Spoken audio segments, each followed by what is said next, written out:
I'm gonna bust him. Sausage, ugly little man, rabbit. I have the one thing that he doesn't have, and that's a punch that can switch lights off within. I more speak in the ring.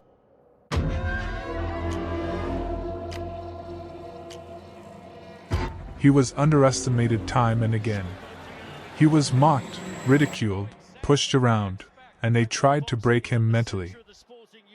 Get knocked out, motherfucker! Out cold, sausage! Rabbit! But every time, he answered where words no longer matter, in the ring. This is the story of Alexander Usyk's revenge.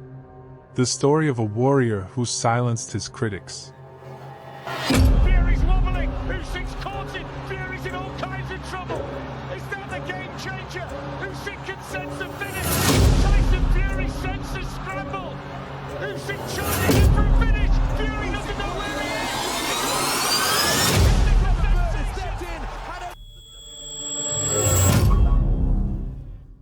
September 2017. Berlin.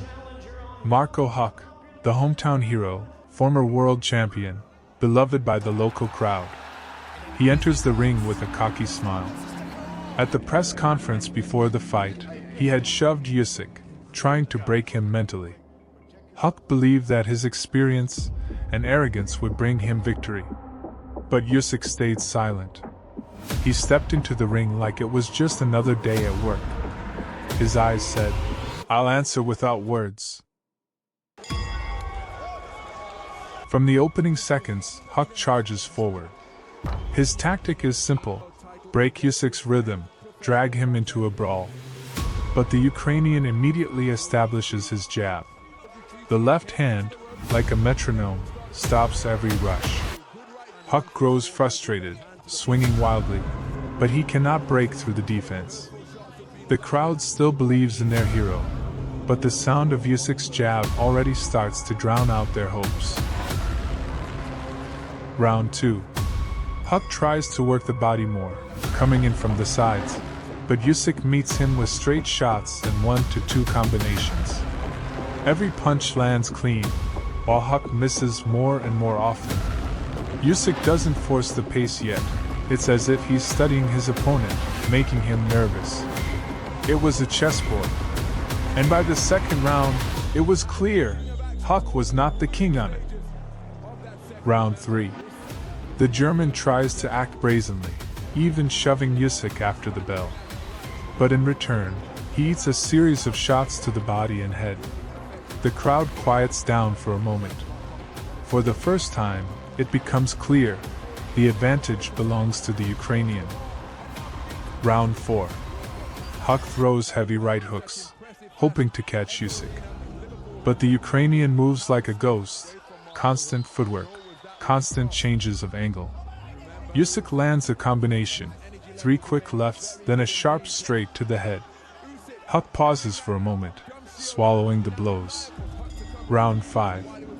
The pace of the fight rises. Usyk wins the exchanges. His punches are now leaving visible marks on Huck's face. In the corner, Marco is breathing heavily. He hadn't expected such relentless pressure without knockout power, only precision and pace.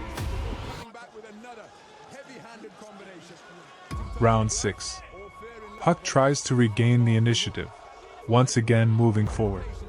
But Usyk calmly meets him with jabs, then follows up with combinations. Several times Marco finds himself pressed against the ropes. For the first time, the Berlin crowd falls silent. It's clear their favorite is falling behind. Round 7. Usyk begins to press harder. A straight left, an uppercut, a left hook, all landing clean. Huck tries to answer back, but his punches miss more and more often. Usyk smiles, feeling in complete control. Round 8. A battered Huck is surviving on pure grit. Usyk adds body shots, draining his opponent further. Marco gets trapped against the rope several times and looks exhausted. His arrogance before the fight now seems like a distant memory. Round 9. a true beating. Usyk works like a machine, combination after combination, not giving Huck a single second to breathe. The German's face is battered, and he's barely standing on his feet. Commentators begin to say, "It's only a matter of time." Round 10. Usyk launches the final assault. A combination, straight left, right uppercut, another left over the top. Huck is still standing, but no longer defending himself. His face covered in blood, the punches rain down endlessly. The referee steps in. The fight is stopped. Technical knockout. The Berlin arena falls silent. Their hero is broken. November 2018. Manchester. Tony Bellew, the star of Britain, the hometown favorite.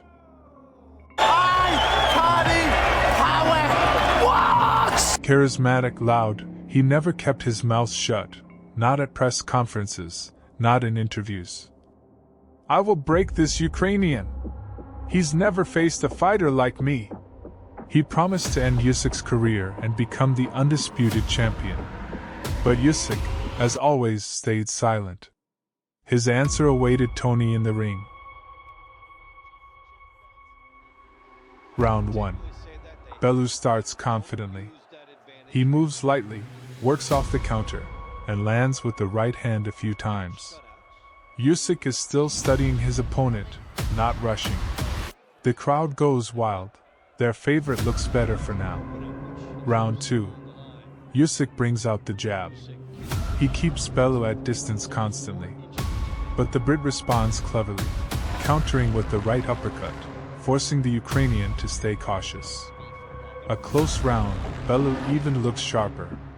Round 3. The British fans roar as Bellew fights boldly, catching Usyk with counters, showing emotion, even hyping up the crowd during the fight. But Usyk remains cold. He's gradually pulling Tony into a high-paced fight. It was an illusion of control. Bellew thought he was winning. In reality, Usyk was downloading information, like a computer. Round 4. Usyk adds more footwork, changes angles, and works in left-hand combinations. It's getting harder for Bellew to land clean. But Tony still hangs in there, even drawing applause from the crowd with a few accurate single shots. Round 5. The pace rises. Usyk starts working more actively. The jabs keep pouring in non-stop. Bellew's body begins to melt. The Brit still counters, but he's missing more often. His breathing grows heavier. Round 6. Bellew slows down. Usyk steps into mid-range, takes away the space. A few clean left-hand combinations land straight to the Brit's head. Tony tries to hide the fatigue, but it's becoming clear. The momentum shifts to the Ukrainian. Round 7. The pressure builds. Usyk now dominates the tempo. It's as if he feels the moment, time to break Bellew mentally. The Brit starts backing up, throwing less. His body begs for rest, but Usyk allows no pause. Round 8, the end. Usyk marches forward, seizing full control. Combination, jab, straight left, another left hand. Bellew retreats, drops his right hand for just a split second. And then, a thunderous left hook from Usyk, straight to the chin. Tony crashes to the canvas, collapsing helplessly into the ropes. The referee waves it off immediately. Knockout. The Manchester arena falls silent. Their hero lay defeated, while the Ukrainian raised his hands. After the fight, Bellew admitted, "He's the best I've ever faced. Usyk is a true champion." May 18, 2024. Riyadh, Saudi Arabia. Tyson Fury, the Gypsy King, an undefeated giant weighing over 120 kilograms and standing 206 centimeters tall. He mocked Usyk at press conferences, pulling faces and shouting into the microphone.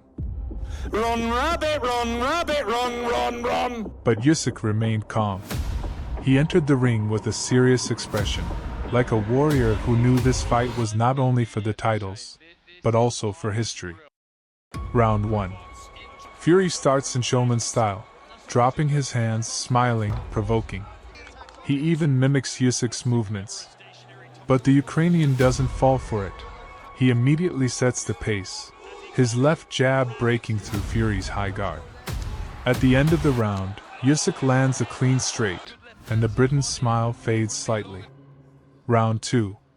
Fury tries to seize the initiative. He works behind the jab and lands a few rights.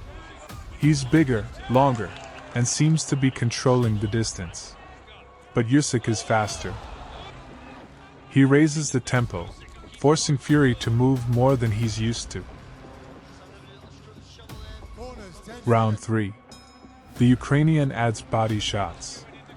A few lefts to the liver make Fury retreat. The crowd sees that the little cruiser is not afraid of the giant. Fury tries to lean on Usyk, using his weight and pressing with his shoulder, but Usyk slips away and works with speed. Round 4. Fury shows his class, landing several jabs and rights over the top. His reach creates problems. But Usyk doesn't panic. He maneuvers, changes angles, and lands precise combinations. It's an even round, but clear. Usyk is not giving up the initiative. Round 5. The first real warning for Fury. Usyk lands a sharp combination. Tyson wobbles, but stays on his feet. The crowd erupts. No one expected Fury to take such punishment. Round 6. Tyson decides to answer with bravado. He smiles deliberately, shakes his head after getting hit, as if nothing bothers him. But Usyk doesn't react. He keeps punching. The Ukrainian's accuracy increasingly cuts through the giant's defense. Round 7. They trade shots. Fury tries to use his size, throwing heavy rights and stopping Usyk a few times with the jab. But the Ukrainian answers with speed and combinations. Midway through the round, he catches Fury on the counter. A left hook lands flush. Tyson stumbles backward. Round 8. The pace is furious. Usyk unleashes his trademark, Mills, a 5-punch flurry to head and body, forcing Fury onto the ropes. The British giant tries to cover up, but waves of the Ukrainian's attacks start to overwhelm him. By the end of the round, Fury's face is already reddened from clean shots. Round 9, the turning point. Silence in the arena turns into a roar. Usyk finds the perfect moment. First, a combination to the body. Then a sharp left straight to the head. And another one. Fury staggers, his legs trembling. Usyk unleashes 3 more punches in a row, and Tyson collapses against the ropes. It's an official knockdown. The giant rises slowly, but his eyes look dazed and uncertain. Round 10. Usyk goes in for the finish, but Fury hangs on. He clinches, holds, does everything he can to survive. His face is battered, and he barely reacts to punches. The Ukrainian keeps pouring on combinations, but the Brit endures on sheer will. Round 11. Fury recovers slightly, trying to bring back the jab, but without the same authority. Usyk calmly controls the pace, keeps the distance, and lands precise shots, giving his opponent no chance for a comeback. Round 12, the finale. Both are exhausted, but Usyk looks fresher. He fights the last 3 minutes as if it's the start of the match. Movement, jab, combinations. Fury is mostly defending, no longer attacking. He survives, but he loses. The judges announce victory for Oleksandr Usyk by unanimous decision. The Ukrainian becomes the first undisputed heavyweight champion in 25 years. After the fight, Fury admits, "He's the best I've ever fought. This man is special."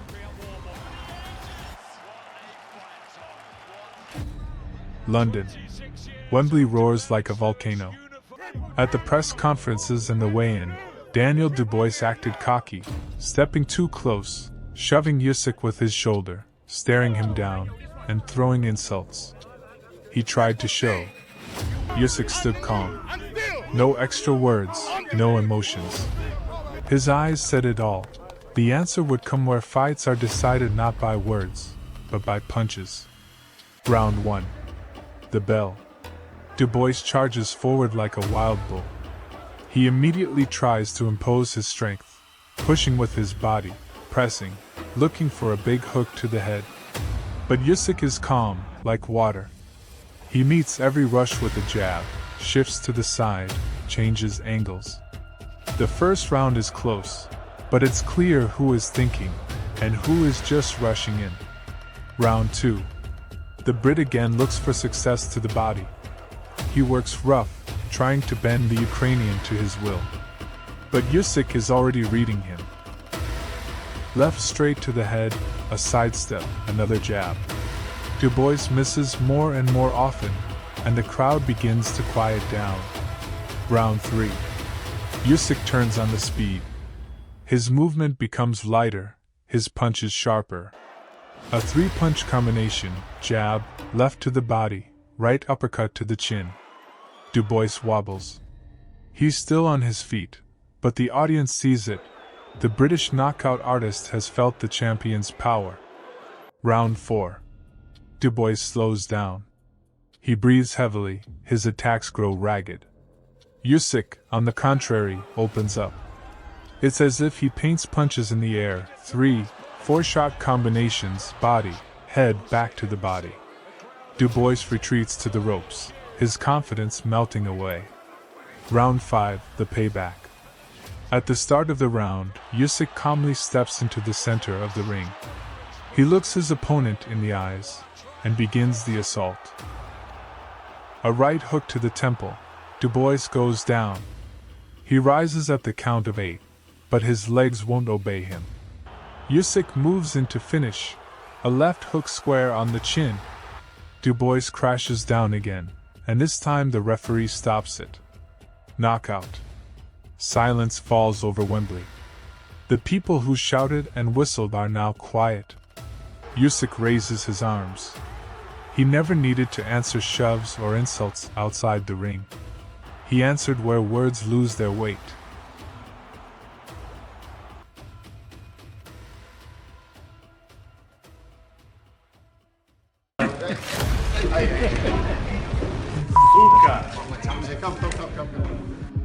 Bad guy because this is man say bad words for my mom. Suck it, you son of a bitch. It's bad. Combination, uppercut through the middle, hooks around.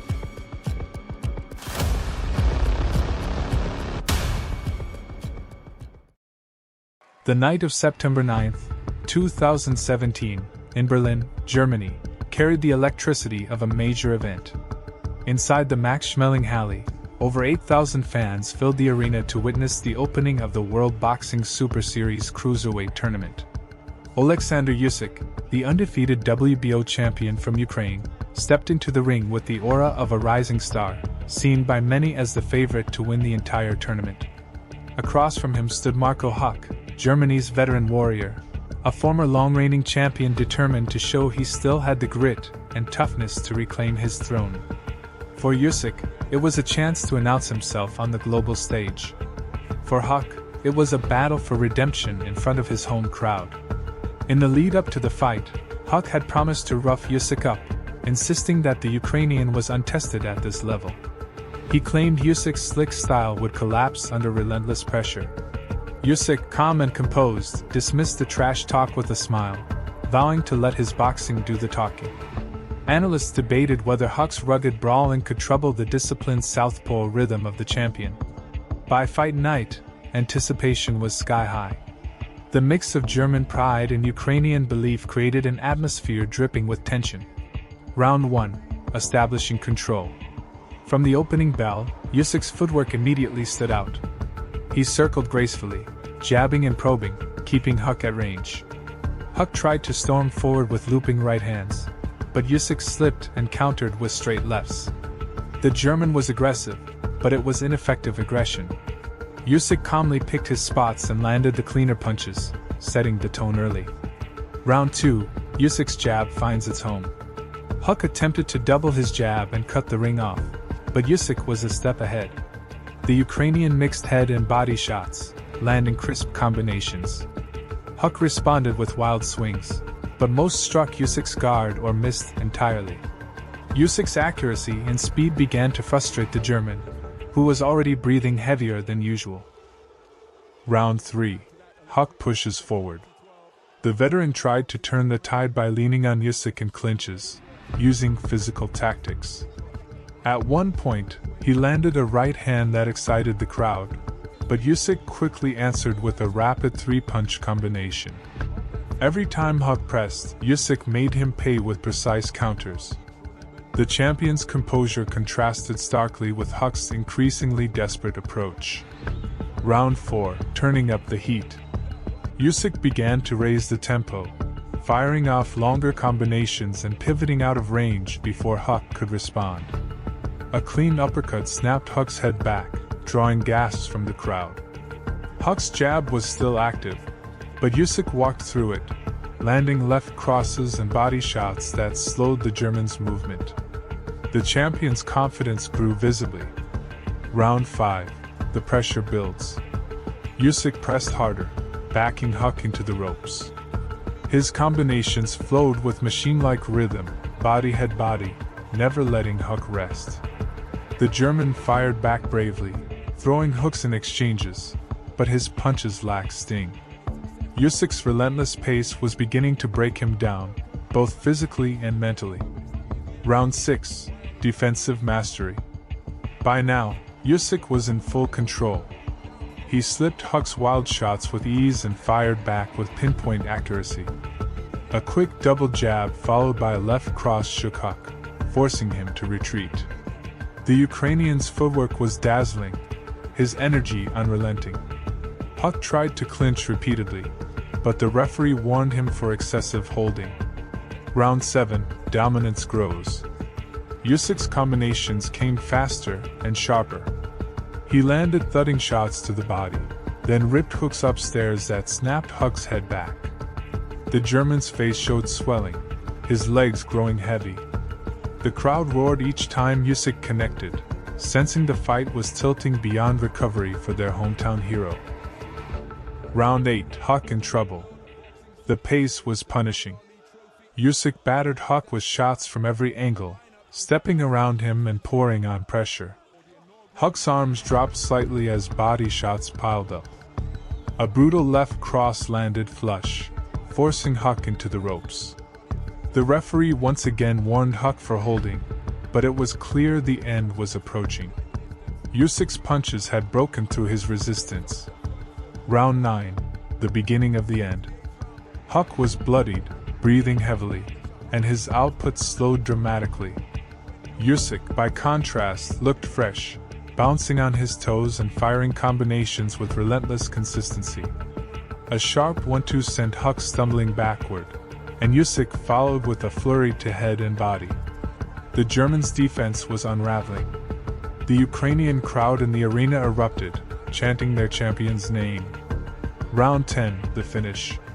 Usyk came out determined to close the show. He cornered Huck and unleashed a brutal barrage, a straight left down the middle, hooks to the body, and a crisp uppercut that rocked Huck badly.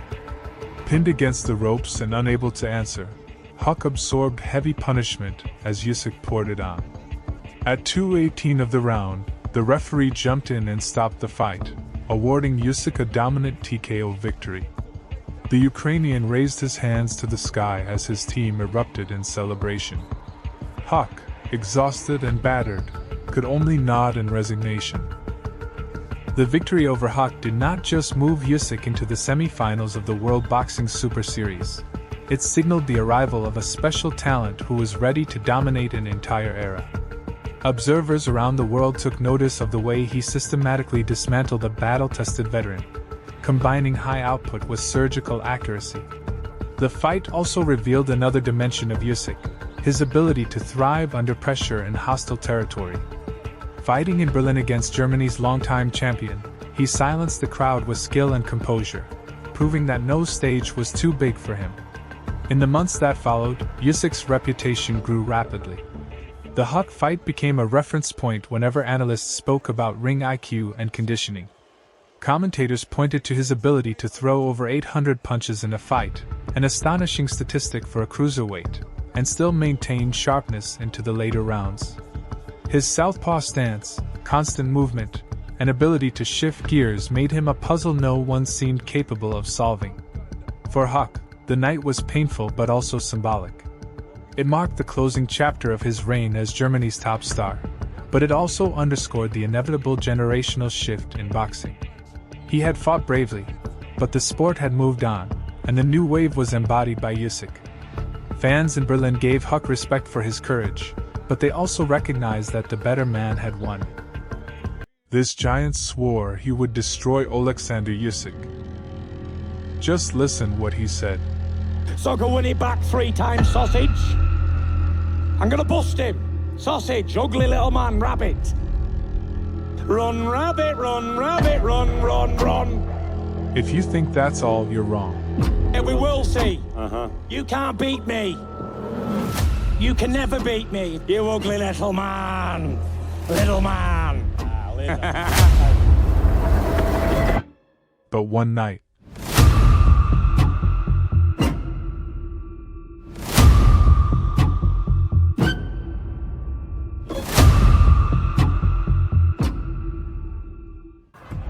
in one corner stands a giant who broke the heavyweight code. Tyson Fury, 6'9", a 120-kilo puzzle with freakish movement and a king's confidence. He went to Germany and outboxed Vladimir Klitschko. He went to America and survived Deontay Wilder's nuclear right hand, then got up like nothing human should. In the other corner, a man who never cared about size, only about levels. Alexander Usyk, Olympic champion, undisputed cruiserweight king, the southpaw scientist from Ukraine.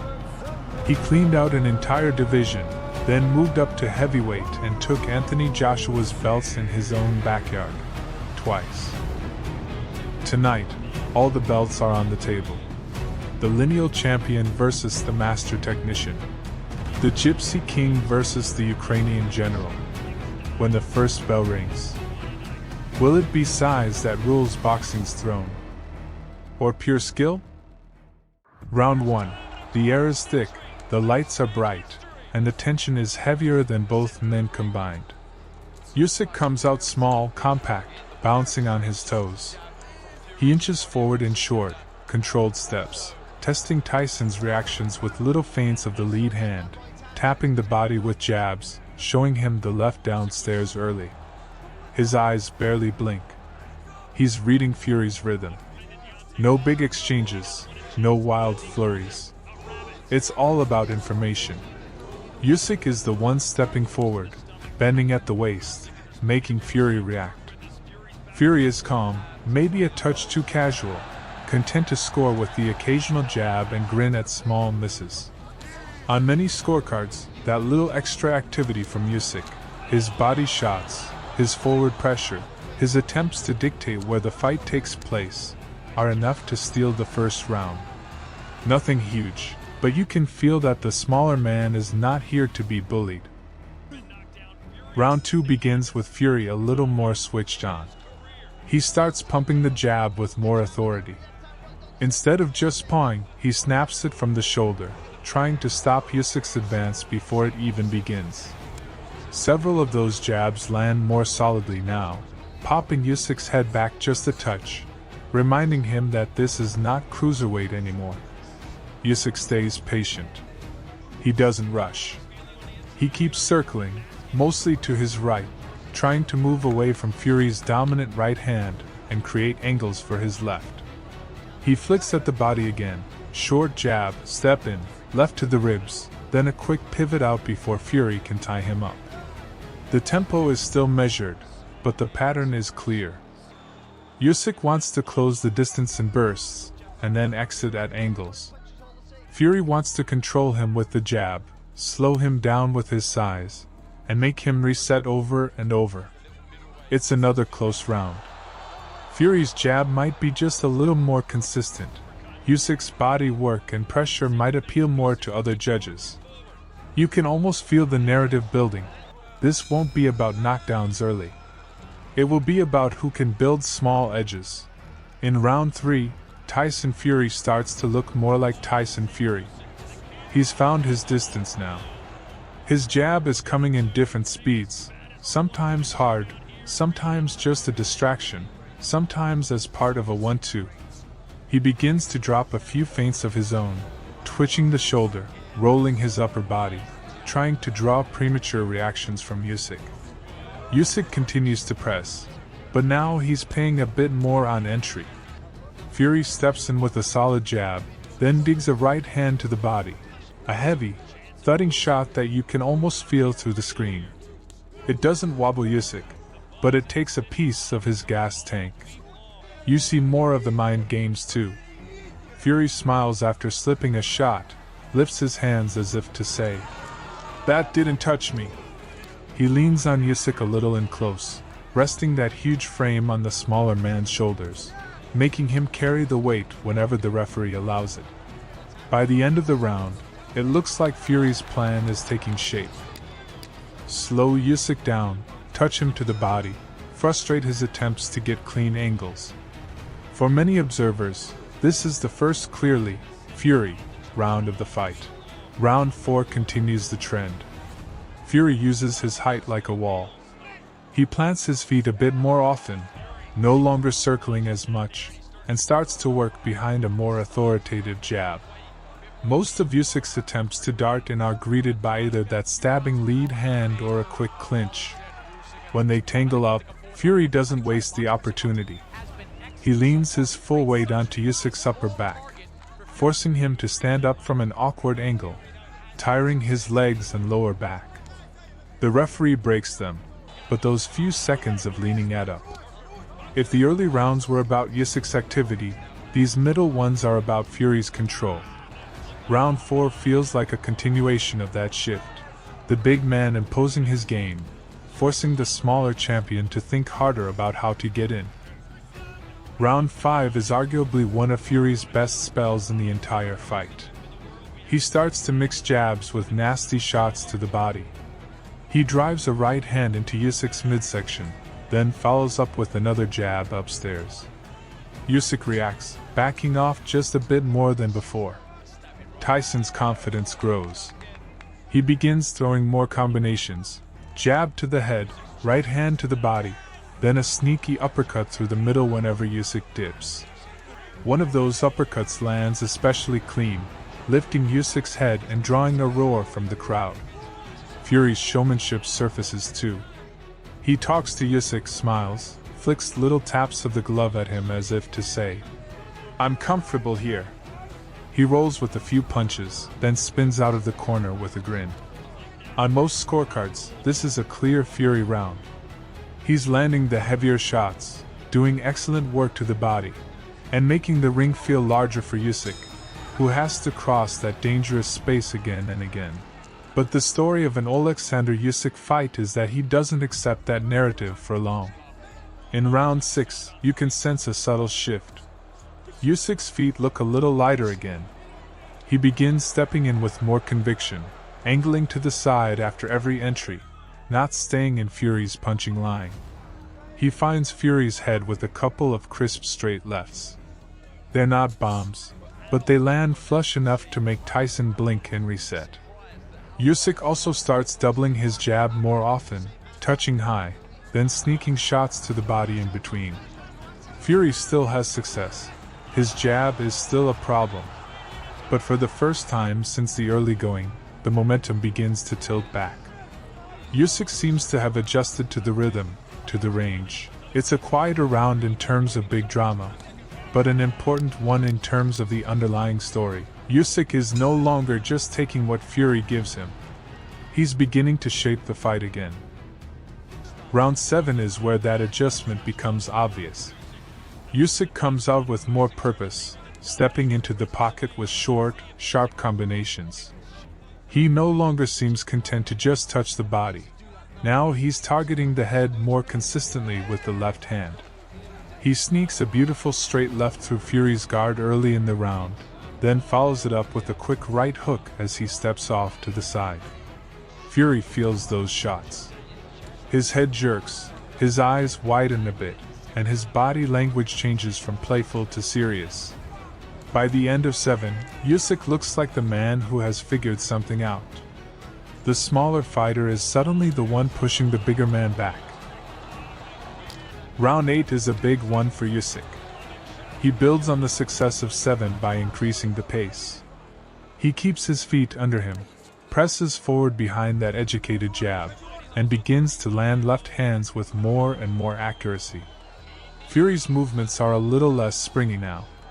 The earlier body work is helping him, but it's also taken energy. He's a massive man, and moving a massive frame for 8 rounds against someone like Usyk is exhausting. Usyk doesn't go wild. He stays disciplined, keeps his shape, but clearly and decisively wins the round. The combinations, the pressure, and the cleaner headshots speak loudly. What looked like a Fury lead a couple of rounds ago now feels very fragile. Round 9 is the storm.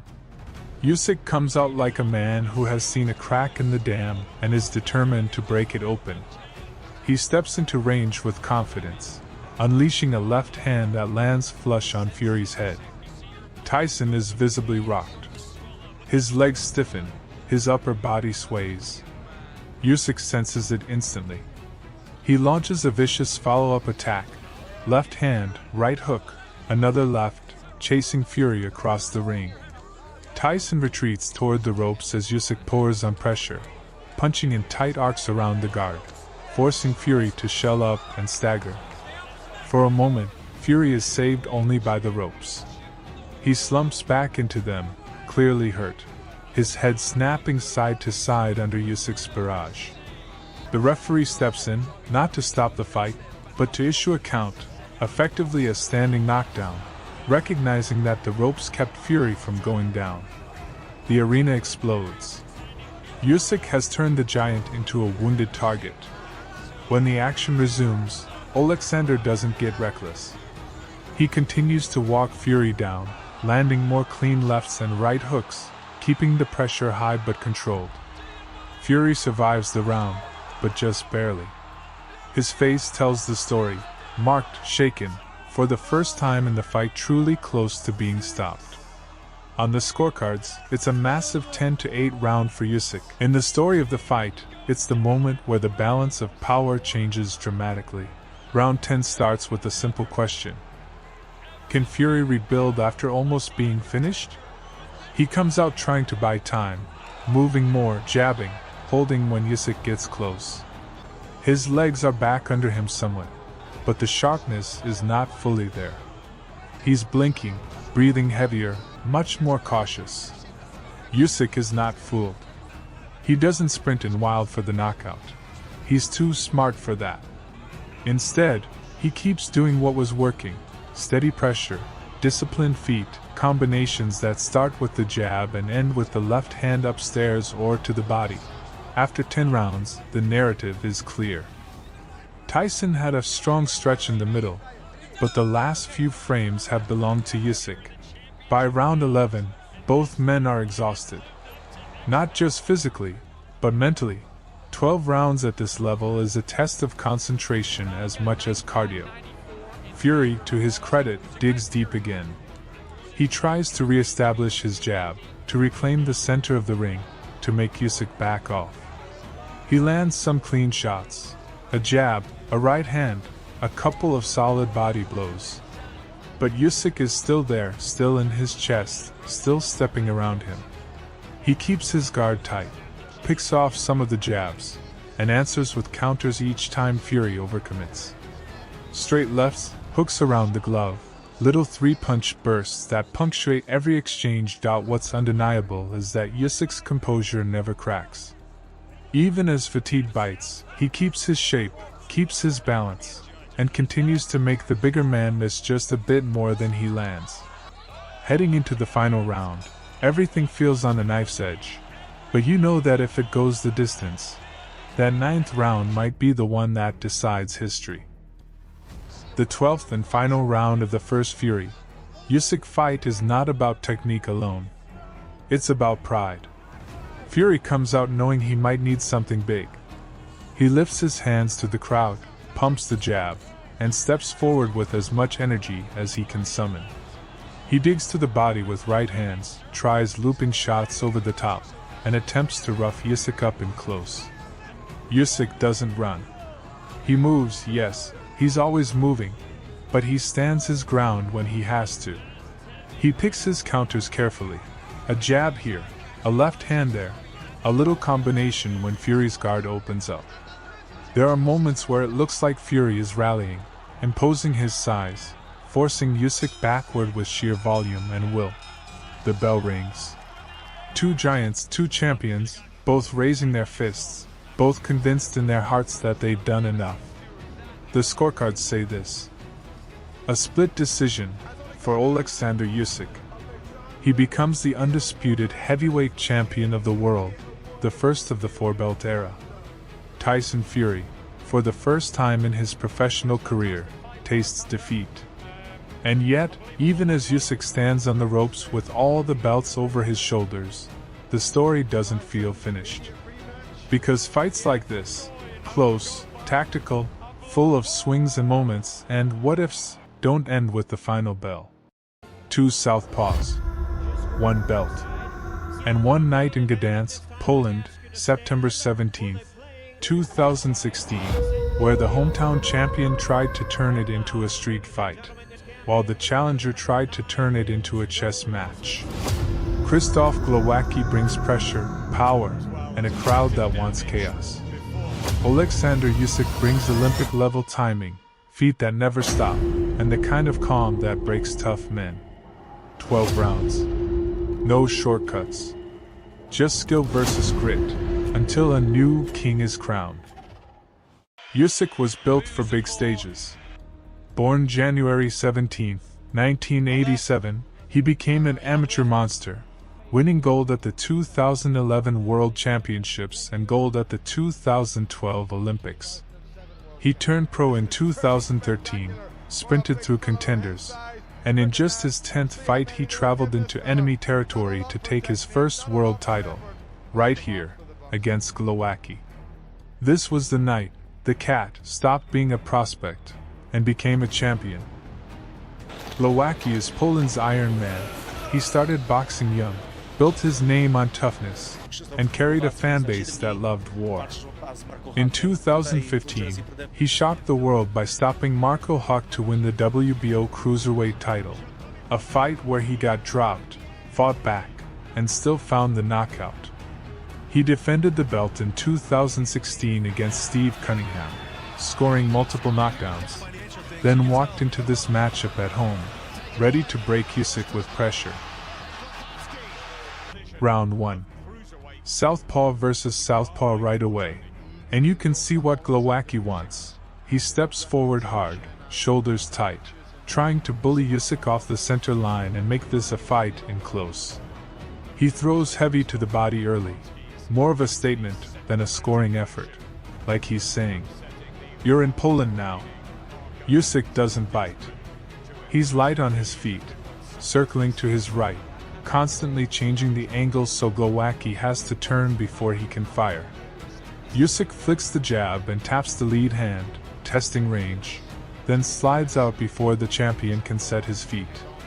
The key detail: when Glowacki tries to step in with power, Usyk meets him with quick, short counters, nothing huge yet, but clean touches that interrupt momentum. Round 1 is pressure versus control, and Usyk already looks comfortable making Glowacki miss by inches. Round 2.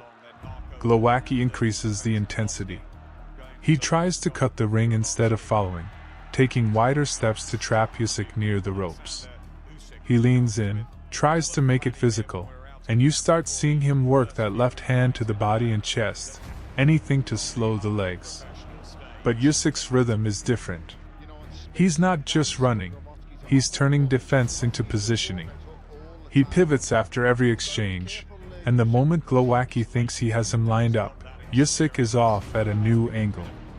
Usyk starts letting combinations go, 2 and 3 punches, then disappears. Glowacki lands a couple heavier shots when he gets close, but he's spending energy to earn every second of contact. Usyk's scoring is cleaner, quick jabs, straight lefts, and little hooks on the exit. The champion looks dangerous, but Usyk is the one dictating where the fight happens. Round 3. Now the fight starts to take shape. Glowacki tries to force a higher pace, throwing more with intent, big swings meant to change the mood. He steps in hard, looking for that moment where Usyk stands still. Usyk stays calm and begins timing the entries. When Glowacki comes forward, Usyk snaps a jab, then a straight left, and angles out. The champion's pressure is real, but he's walking into clean shots. And then, an important turning point. There's a clash of heads that opens a cut near Glowacki's right eye. It's not instantly fight-ending, but it changes everything. Blood, swelling, and the constant reminder that the more he chases, the more risk he takes. Glowacki responds by trying to rough Usyk up inside, but Usyk refuses extended clinches and keeps the work crisp. The round feels like Usyk is reading the champion faster than the champion can adjust. Round 4. Glowacki understands he can't win a track meet, so he tries to drag Usyk into traffic. He presses with his chest, throws to the body, and looks to pin Usyk on the ropes where footwork doesn't matter as much. Usyk's answer is subtle but brutal. He never leaves the same way twice. Sometimes he pivots around the lead foot. Sometimes he steps back and resets. Sometimes he spins off the ropes with a quick jab to create space. And now he's adding more pop to his counters. When Glowacki loads up, Usyk lands first and gets out. The cut makes Glowacki blink and wipe at the eye between moments. And you can see his frustration building because he's working harder for smaller results. This round is about efficiency. Glowacki's pressure looks aggressive, but Usyk is landing the cleaner, more consistent shots. And he's doing it while barely giving the champion a stationary target. Round 5. This is one of the rounds where Glowacki digs deep and finds success through sheer will. He steps in heavier, throws more volume, and starts committing to body shots with real purpose, trying to sap the legs and slow the lateral movement. He also forces longer exchanges. For brief moments, Usyk is in the pocket longer than he wants, and Glowacki's toughness shows. He's willing to take one to give one, and the crowd feeds him energy. But Usyk stays disciplined. He doesn't panic, and he doesn't try to win the fight with one big moment. Instead, he answers Glowacki's surges with sharp combinations. Quick left hands down the middle, short hooks when Glowacki squares up, then a pivot out. Glowacki's pressure makes the round competitive, but the pattern remains. Usyk's clean work is clearer, while Glowacki's best moments come from forcing contact and hoping to turn it messy. Round 6. Usyk starts taking the fight away. His timing is sharper now. He's seeing Glowacki's rhythm and interrupting it at the start of every entry. The jab becomes a weapon, not just a rangefinder. Glowacki still pushes forward, but he's getting hit on the way in and hit again as Usyk exits. Usyk strings combinations together, jab, straight left, quick hook, then out at an angle, and it's making the champion hesitate. This is where you notice the difference between pressure and effective pressure. Glowacki is moving forward, but he's not consistently landing clean, while Usyk is scoring almost every time he chooses to engage. The cut continues to matter. Each exchange carries an extra cost for Glowacki, and Usyk looks like he can keep this pace all night. By the end of the round, the champion's body language shows it. He's still brave, but he's starting to chase instead of command. Round 7. Glowacki tries to change the equation by making it a body fight. He digs left hands downstairs, tries to bump Usyk with his shoulder, and looks to slow the feet with physicality. He wants Usyk standing still for even a second. Usyk responds with craft. He doesn't accept the clinch for free. He punches on the brake, he steps out while throwing, and he counters to the body too, reminding Glowacki that pressure has consequences. You also see Usyk increase the variety. He jabs high, then stabs the body, then fires the straight left up top. That mix keeps Glowacki from setting a single defensive pattern. Glowacki has moments where he finally lands heavier shots, but the immediate problem is what comes back. Usyk answers instantly, 2 or 3 shots right after taking one, so the champion never gets sustained momentum. This round feels like Glowacki is fighting hard, but Usyk is fighting smart. Round 8. This is a showcase of Usyk's movement and control. He's gliding, small steps, constant angle changes, and quick pivots that make Glowacki reset over and over again. Every reset costs the champion energy. Glowacki keeps trying to cut off the ring, but Usyk is already gone before the trap is set. And when Glowacki throws big, Usyk punishes the miss with clean counters, jab, straight left, short hook, then out. The champion's best hope here is to force a collision, but Usyk refuses to collide unless he chooses the moment. Usyk's hands are fast, but the real weapon is his feet. He's making the ring feel huge for himself and tiny for the man chasing him. By the end of the round, you can sense the gap widening. Glowacki's pressure is still brave, still aggressive, but he's losing exchanges on accuracy and timing. Usyk looks like he's solving the fight in real time. Round 9. Glowacki knows he's behind, and he starts gambling. He throws with more urgency, trying to create a dramatic moment, something that swings the fight with one big exchange. He steps in with heavier shots and tries to force Usyk to trade. Usyk stays composed.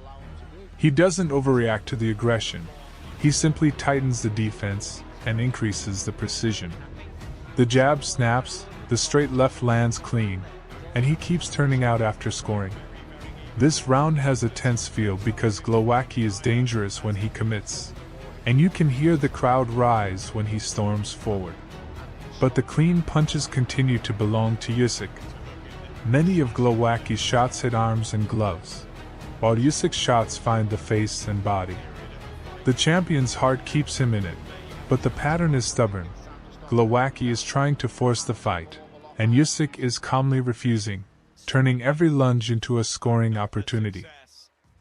Round 10. Glowacki tries to add more structure to the pressure, less chasing, more cutting off the ring. He attempts to step into Usyk's path and meet him, rather than follow him. He also works the body whenever he gets close, hoping to slow Usyk late. Usyk responds by choosing moments to sit down on punches. He lands clean combinations, then slips away before the counter comes. When Glowacki swings wide, Usyk beats him to the target with straight shots. The exchanges get a bit hotter here, more contact, more willingness to trade for a second, but Usyk still wins the "who lands first and last" battle. And that matters to judges and to momentum. Glowacki shows toughness, but you can see fatigue in the resets. Every time he misses, he has to turn and start again, and Usyk's movement is still sharp. This round feels like Usyk is not just winning, he's managing the fight like a champion already. Round 11. Late rounds now, and Glowacki is running out of time. He's still coming, but the explosiveness isn't the same. The pressure is more effort than threat. He has to work harder to get close, and he's taking clean shots doing it. Usyk starts turning the screws with longer combinations. He lands 2, 3, 4 punches in sequence, and you can see Glowacki cover up more. This isn't a knockdown round, but it's a dominance round. Usyk's control is clear. The champion tries to rally with a big push, but Usyk answers with sharp counters and footwork that kills the follow-up. Glowacki can land one, but he can't land 3 in a row, and he can't keep Usyk pinned long enough to build a storm. By the end of the round, the fight looks decided unless something dramatic happens. Usyk is calm, precise, and active. He's doing everything you do when you know you're ahead: score, move, and don't give away a moment. Round 12. Final round. Glowacki comes out with urgency. This is the last chance. He throws with everything he has, trying to force a war. The arena is loud, the champion is desperate, and the energy spikes immediately. Early in the round there's a moment of chaos. Usyk goes down, but it's ruled a slip. That moment lights a fire in Glowacki, and he storms forward looking to make something happen. Usyk doesn't fall apart. He steadies, keeps the guard tight, and goes right back to what brought him here: angles, clean counters, and quick exits. When Glowacki swings big, Usyk tags him down the middle. When Glowacki tries to corner him, Usyk pivots out and answers with a short combination. Glowacki's heart is undeniable in the final minutes, but he can't land clean enough, often enough, to rewrite the fight. The bell sounds, and Usyk finishes standing tall, still composed, still sharp, having controlled the distance, the pace, and the scoring for 12 rounds. Alexander Usyk. The new judges got it absolutely spot on. The bravery. This American blogger was confident he would beat the British champion and spoke arrogantly about it. I want to fight Anthony Joshua, exclusive, because I know that I will beat Anthony Joshua. I know I will beat. Knocked out, right? Yeah. He doesn't have a chin, and he has no skill, and he's stiff. And I love you, Anthony. We're friends. But I want to fight you. London Bridge is falling down, falling down, falling down. Oh Jesus. That's a bad idea. But in the ring, he deeply regretted his words.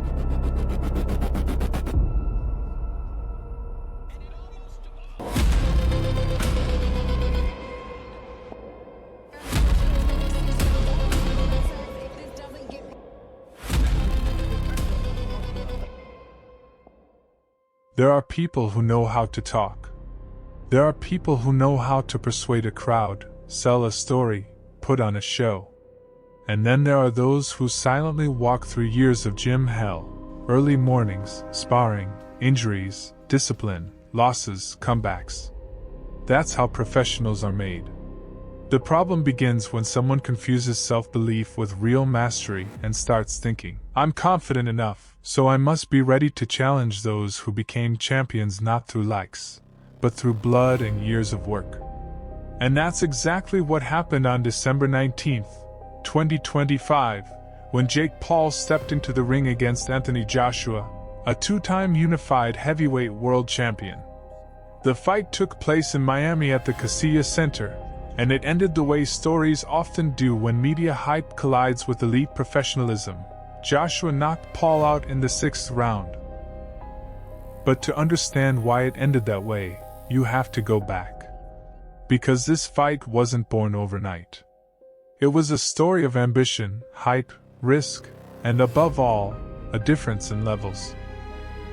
Jake Paul had long been building the image of a man who breaks the system. He entered boxing as a showman, but with every fight, he kept raising the stakes. He proved that he could train seriously. He proved that he could command attention. He proved that he could turn a fight into an event. And alongside that, he began elevating the level of his opponents, until the challenge stopped being just another spectacle. It became a direct message to the boxing world. I want to be in the ring with big names. And Anthony Joshua is not just a big name. This is heavyweight boxing, where one clean punch can shut the lights off. A former champion who has seen both the peaks and the falls, and has climbed back more than once. According to ESPN, Paul entered the fight after a decision win over Julio Cesar Chavez Jr. in June 2025, and earlier in his career had suffered a loss to Tommy Fury. Joshua, meanwhile, was on a comeback path following defeats to Alexander Usyk, 2021 and the 2022 rematch, as well as a loss to Daniel Dubois in September 2024, carrying with him the experience of championship wars and elite-level opposition. And when those worlds collided, everyone understood. This was no longer influencer boxing for the camera. This was a fight where ambition could come at a very high price. Jake Paul is, first and foremost, an athlete and a marketing project. He wasn't born into the boxing system. He didn't spend his youth in amateur tournaments. He didn't go through the standard school, the one where you're forced to pay for mistakes in the ring 10 times before you finally learn not to make them. But he did something else. He built a career out of what he knew how to sell, and what he knew how to work for. Because no matter how people feel about him, one thing is undeniable. He trained, he prepared, he got himself into shape. His strengths, physicality and durability. Anthony Joshua is a fighter shaped by a strong amateur boxing foundation, championship rounds, elite-level opponents, and most importantly, an ingrained comfort with high-risk environments. Yes, he has suffered setbacks. But even Joshua's setbacks happened at a level where every mistake is punished instantly. Joshua's strengths in this fight: a heavyweight jab, controlling distance and pace. A powerful right hand. Physical dominance in the clinch. Not just holding, but imposing strength. Experience. He has seen everything: pressure, tricks, and chaos. His potential weaknesses. At times, he eases into fights rather than exploding early. Sometimes he searches for the perfect moment instead of taking rounds the hard way. After career pauses, he can need time to find rhythm. December 19, 2025. Miami. The fight was broadcast on Netflix, and the event was loud: noise, lights, media hype, high stakes. People didn't come just to see who was stronger. They came to see whether a miracle was possible, whether a media-built fighter could defeat a real champion. And from the very first minute, it was clear: Jake Paul didn't come to trade punches. He came to run, disrupt, clinch, survive, and hope that a chance would appear on its own. But heavyweight boxing doesn't give chances for free. They are either created through skill, or taken by force. Round 1. Paul immediately starts circling. Lots of movement, lots of distance, very little trading. He stays outside Joshua's jab, avoiding the space directly in front of him. What's interesting is that Paul even finds moments to work the body and land 1 or 2 clean shots while Joshua is still observing. There's an important psychological note here. Joshua doesn't force anything. He reads. Paul, meanwhile, steals micro moments. As a result, the first round could reasonably be scored for Paul based on activity and unexpected connections. But this was only a greeting. Round 2. Anthony Joshua increases the pressure. The jab becomes more consistent, there's more work to the body. Paul starts riding the bike more, backing up, trying to step in and out, but the pressure is clearly growing. Clinches appear more frequently. Paul slows the tempo whenever the distance feels dangerous. This round clearly goes to Joshua. He regains control. Round 3. Joshua begins cutting off the ring, not just moving forward, but closing angles and taking away escape routes. Paul tries to jump in and immediately tie up, locking into the clinch. Joshua shakes him off and looks to catch him with the right hand. The fight becomes more dry, few clean combinations, a lot of positional fighting. But it's clear that Joshua is gradually locking in the timing. Round 4. This is where things start getting uncomfortable for Paul.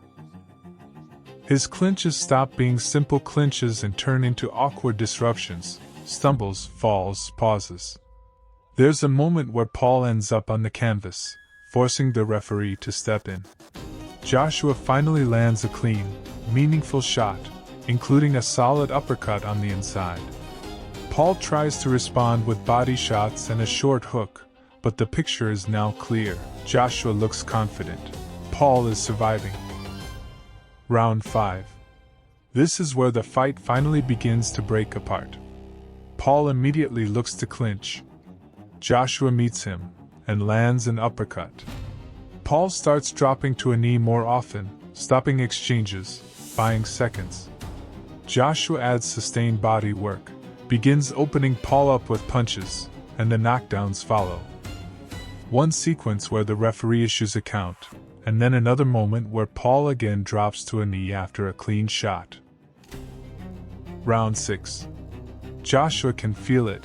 It's time. He lets his hands go more freely, applies heavier pressure, and gives Paul no space. Paul drops to a knee again after an exchange, the third knockdown of the fight. Then Joshua brings in the right hand, adds combinations, and another clean shot sends Paul down once more. Paul rises slowly. The referee steps in and stops the fight. Official result: Anthony Joshua defeats Jake Paul by knockout. After the stoppage, Anthony Joshua said it wasn't his perfect performance, but the objective was simple: close the distance, catch him, break him, and eventually the right hand found its target. He also gave Paul credit for his courage and for stepping up and trying. From his side, Jake Paul said it was fun, that he gave everything he had, and thanked the fans and Netflix. And now, the most important part. This fight became a lesson not only for Paul. It became a lesson for everyone watching. Because in boxing you can be famous, be rich, be heavily promoted, be loud. But when the doors close and you're left alone in the ring with a heavyweight champion, none of that matters.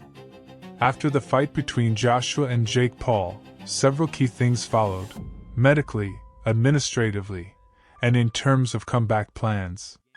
The short version: Paul suffered a fractured jaw and underwent surgery.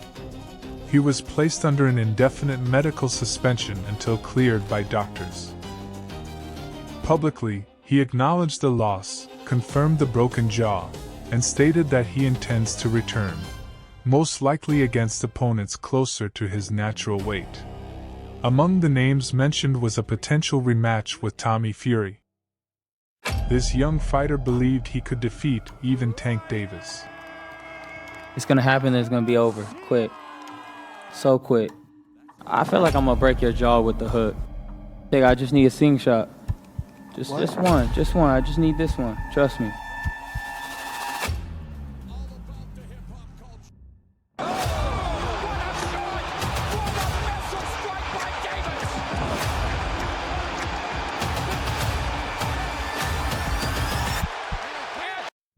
He was convinced that his speed, his charisma, and his star power would carry him through. And he allowed himself to do things that, in boxing, are simply not acceptable. He mocked. He promised a knockout. He dismissed the danger standing in front of him.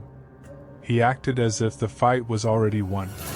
But inside the ring, he was about to pay the price.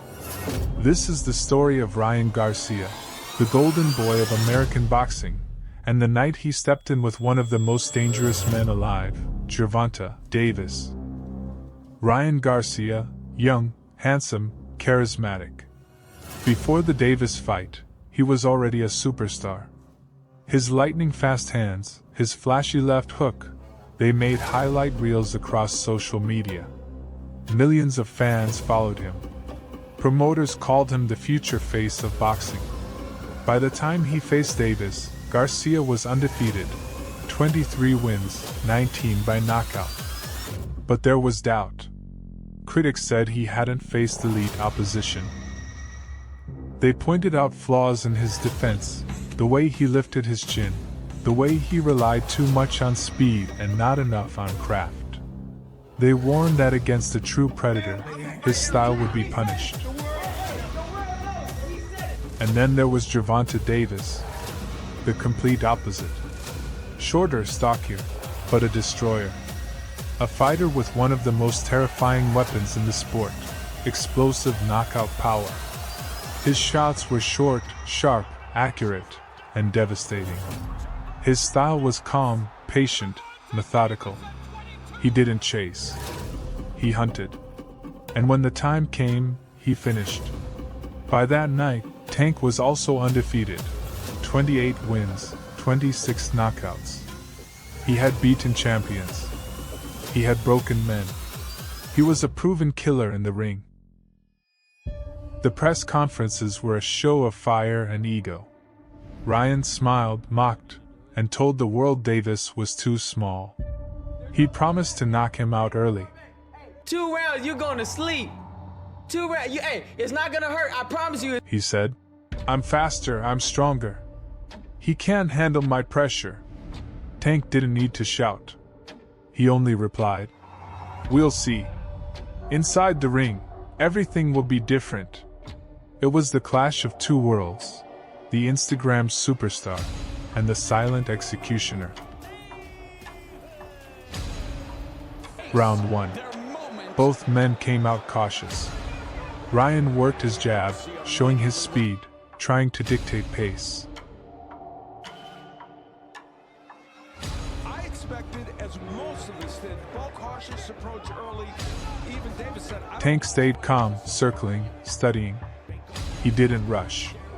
He was waiting, processing, planning. Round 2. And then, the first crack. Ryan rushed him with aggression, letting his hands fly in a wild flurry. But that was the trap. Davis slipped, leaned, and detonated a perfect counter left hand. Boom.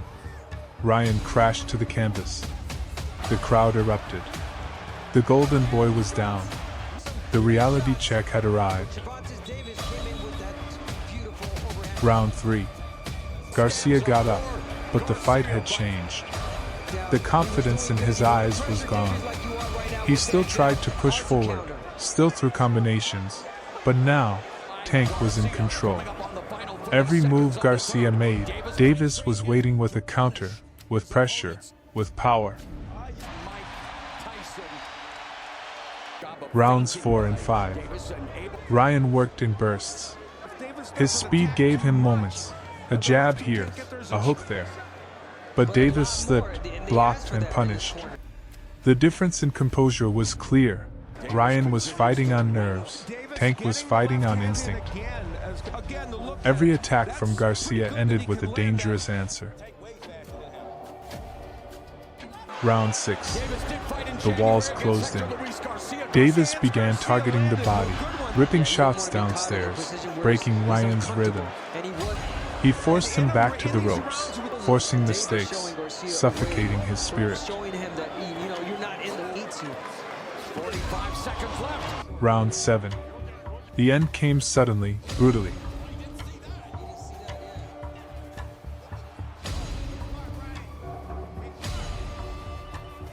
Ryan stepped in, and Tank struck. A short, vicious left hand to the liver. Ryan froze. He stepped back, eyes wide in pain. And then, he sank to one knee. The referee counted. Garcia tried to rise, but his body wouldn't obey. At the count of 10, it was over. Quick reaction from Tank Davis. Boom, well timed, right in the liver. leverage on that left hand. But he got more than enough.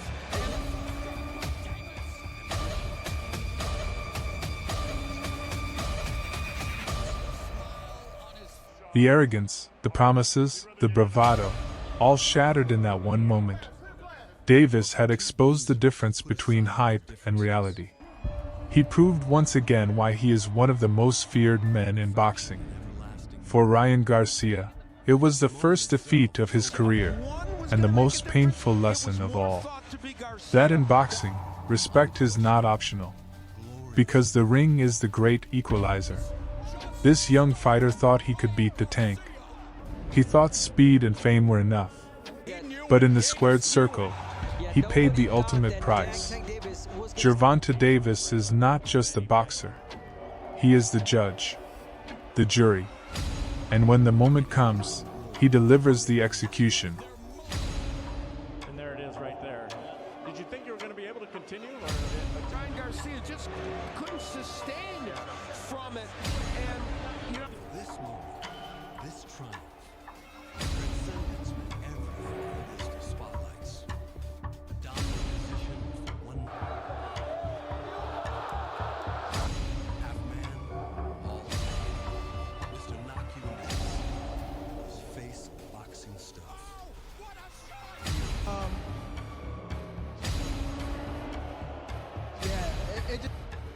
As we look at it. there it is, the straight left hand down to the body. And you're right. Champion reaches now entering future. This young champion showed a disrespectful attitude toward his opponents. I'm gonna go in there and beat the fuck out of Tank. And the time came when his path crossed with the undefeated Tank Davis. And Gervonta Davis is gonna get knocked the fuck out the first 20 seconds of the fight. But on fight night, he had to answer for every word.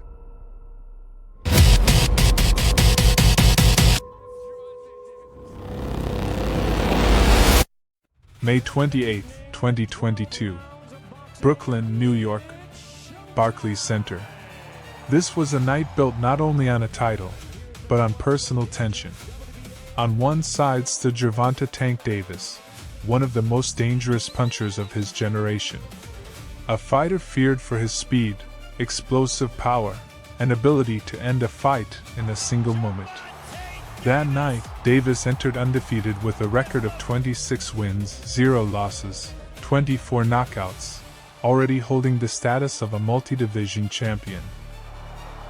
He stepped into the ring to defend his WBA regular lightweight title.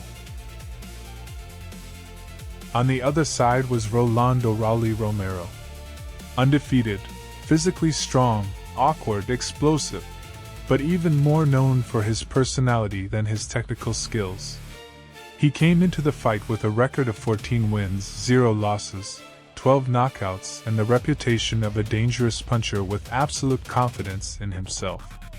He was not just saying he would beat Davis. He built the entire promotion around the idea that Davis was overrated, and that he would break this star inside the ring. That was the main intrigue.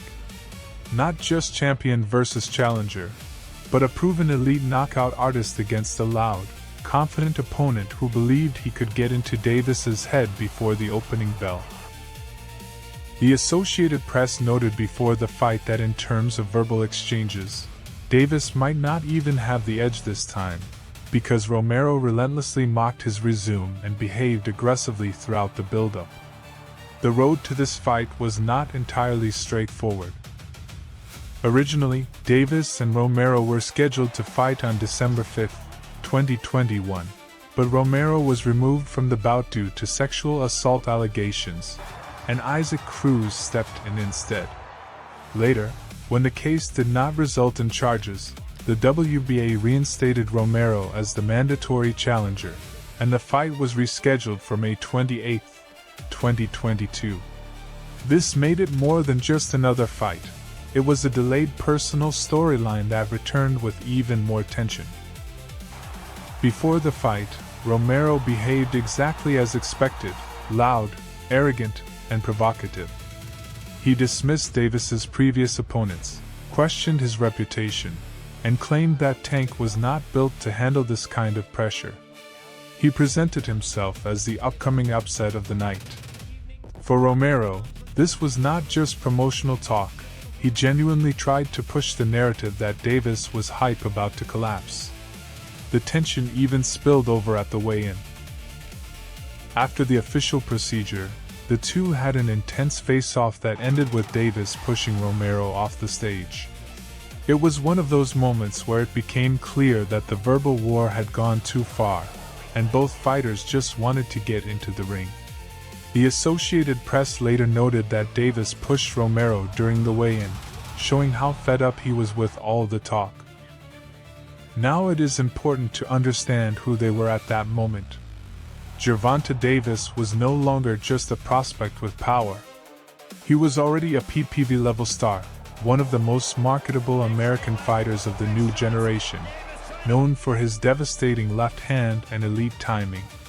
Yes, he had gone the distance with Isaac Cruz in late 2021, which made this fight even more intriguing. Some believed Romero could present even more problems due to his strength and aggression.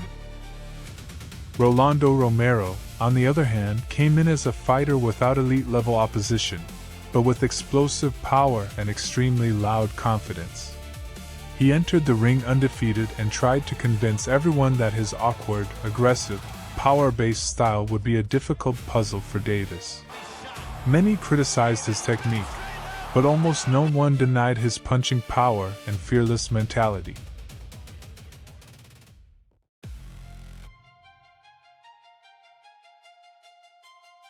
Round 1. The first round played out as many high-tension fights do: a cautious start, a lot of reading, and very little clean action. Davis did not rush. He carefully studied the distance, trying to understand how Romero would close in and when he would look to throw his right hand. Romero looked more active in terms of intent. He applied more pressure, showed more willingness to move forward, and tried harder to impose his presence. According to the unofficial Round 2. The second round followed a similar pattern. Romero continued to fight boldly, pressing forward and making Davis think rather than letting him work in combinations. ESPN later looked for answers rather than immediately taking control.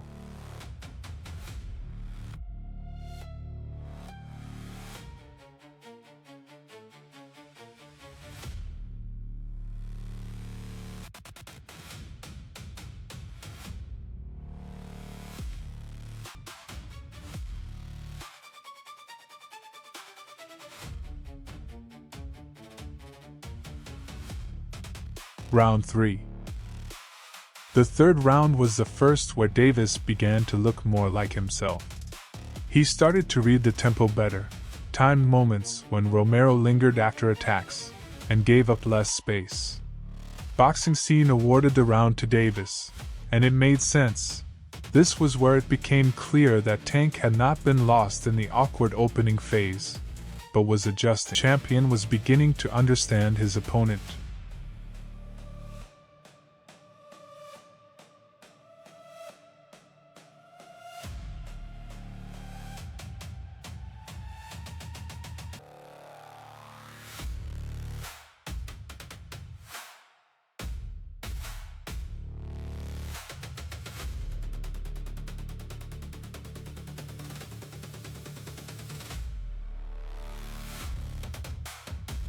Round 4.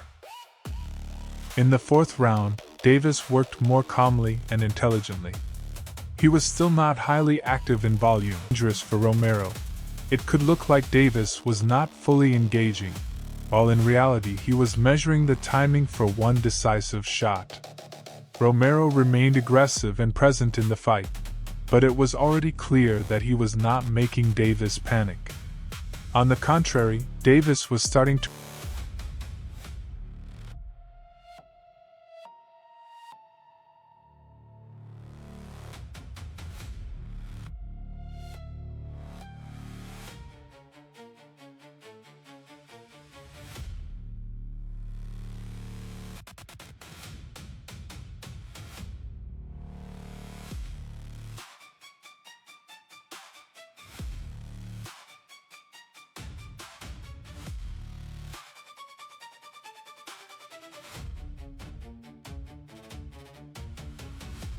Round 5.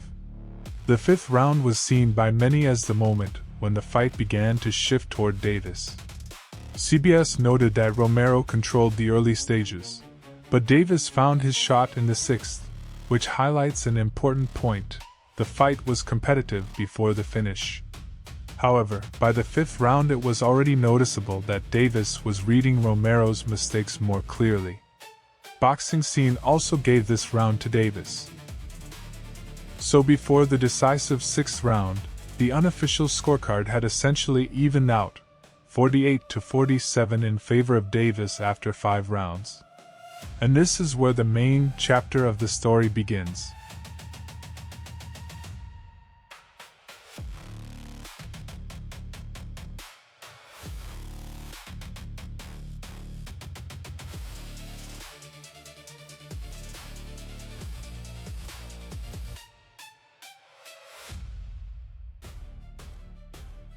Round 6.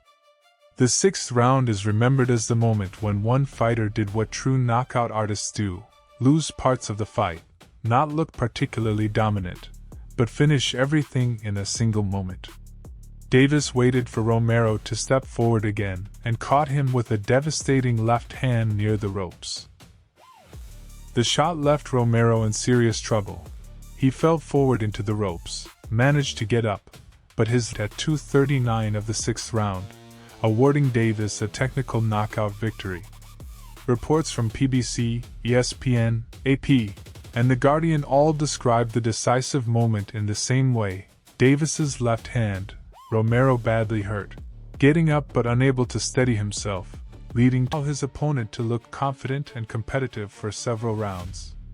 But all of it ends the moment he sees a mistake and commits with his left hand. The Guardian quoted Davis after the fight: "He did not even feel like he hit that hard. Romero just ran into it." That perfectly captures the without proper defense. What is important is that this knockout did not come out of nowhere. It grew out of everything that happened before it. From the early rounds where Davis stayed patient. From the moments where he allowed Romero to believe he was reading the distance. From staying calm under pressure. That is why this fight clearly shows the difference between an aggressive puncher and an elite finisher. This British boxer showed a disrespectful attitude toward his opponents. You going down in the 8th round, you know, the lucky number for the Chinese. You are going down in the 8th round. He considered himself a dangerous puncher. I'm physically gonna come there and take it off you. Do you know what I mean? But one day, he deeply regretted his actions.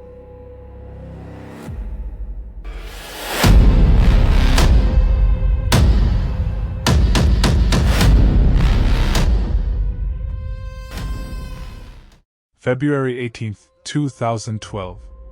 Munich Olympia Halle. This was not just a WBC heavyweight title defense. It was a story where boxing mixed with provocation, scandal, disrespect, and then with cold, brutal punishment in the ring. On one side stood Vitaly Klitschko. At the time, he was 40 years old. He was no longer just a champion, but a symbol of an era.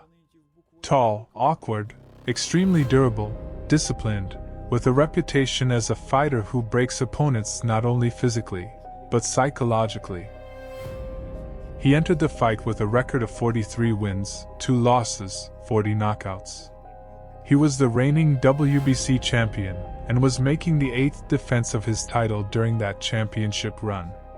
His younger brother Vladimir simultaneously held the other major belts in the division, and together the Klitschko brothers effectively controlled the heavyweight division.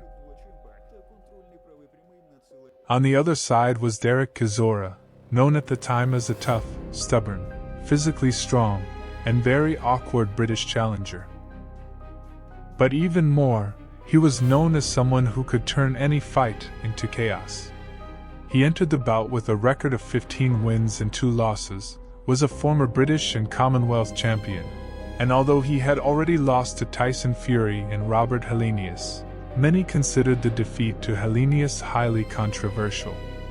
For Chisora, this was a chance to change his career in one night. There is also an important detail. The path to this fight was complicated even before the contract with Vitaly was signed. Originally, Chisora was supposed to fight Vladimir Klitschko, but that bout fell through twice due to injuries and scheduling changes. After that, Chisora fought Fury and Hellenius, lost both, but still remained visible enough and controversial enough to earn a shot at the older Klitschko. So he entered the fight not as a flawless contender, but as someone who had already experienced both defeat and controversy. Before the fight, Chisora behaved as aggressively as possible.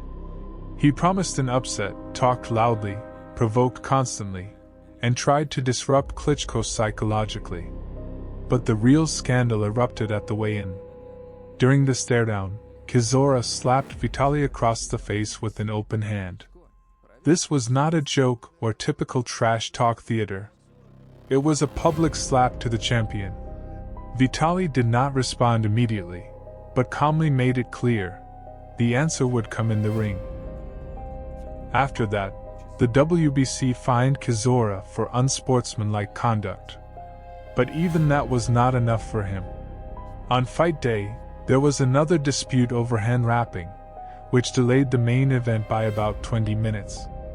And when the tension was already at its peak, Chisora escalated things further by spitting water in Vladimir Klitschko's face just before the introductions. In the span of a single day, he had slapped the champion, created controversy around the rules, and openly disrespected the champion's brother. By the time the bell was about to ring, the atmosphere was no longer just hostile, it was toxic. Round 1. The opening of the fight immediately showed the key difference between them. Chisora came out highly charged, intent on applying pressure, closing the distance, and forcing Klitschko to fight not at range, but in uncomfortable close quarters. But from the very first seconds, Klitschko did exactly what a champion should do: calm, composed, controlling distance, using his footwork, the jab, and straight punches on the counter. Chisora tried to push the pace, but already in the first round it was clear that to land clean on Vitaly, he would have to get through reach, precision, and experience. The first round goes to Klitschko.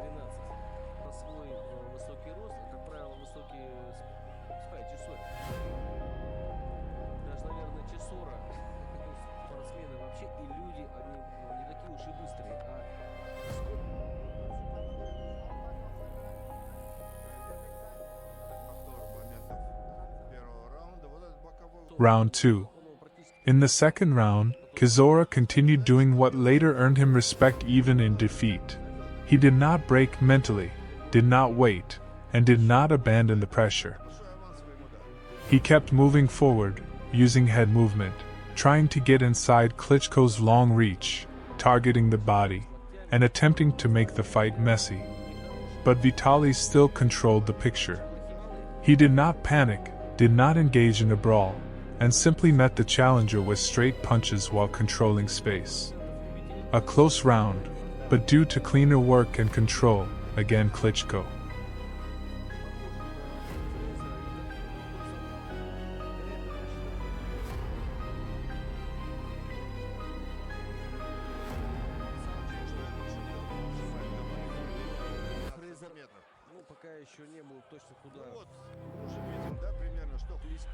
Там какая-то болельщица с флагами в руках. Посмотрите, неистовствует. Удар пока еще не ложится в цель. Он избрал такую технику или тактику Чесора. Подойти на ближнюю дистанцию и либо боковые.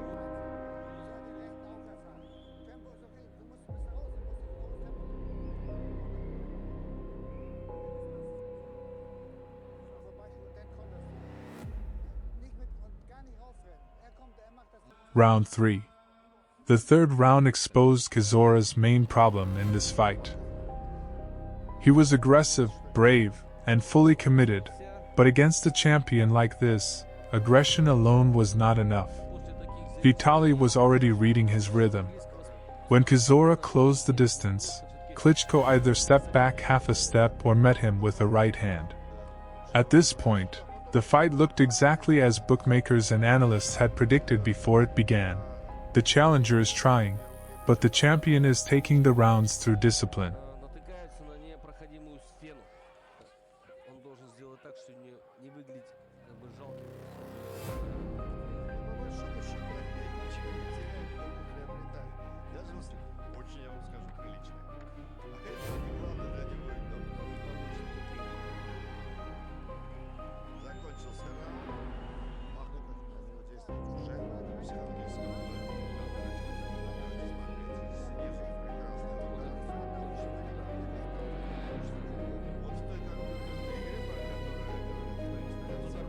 Round 4.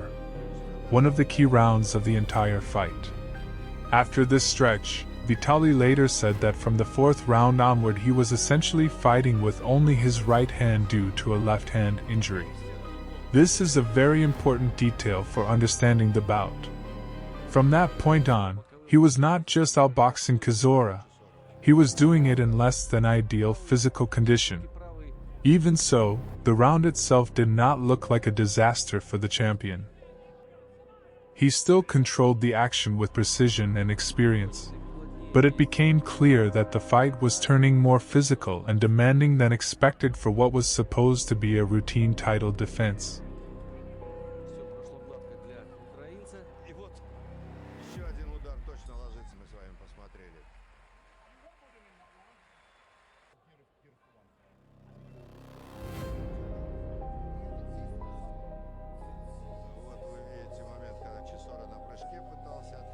Round 5. The 5th round was classic Vitaly Klitschko at work. No unnecessary movement, no emotional exchanges, no rush to punish every provocation. Instead, a cold and calculated breakdown. Chisora kept pressing forward, but Klitschko punished him with straight counters, especially the right hand. It would be wrong to say Chisora looked helpless. He was fighting, enduring, and trying to respond. But the champion was now clearly building his advantage round by round.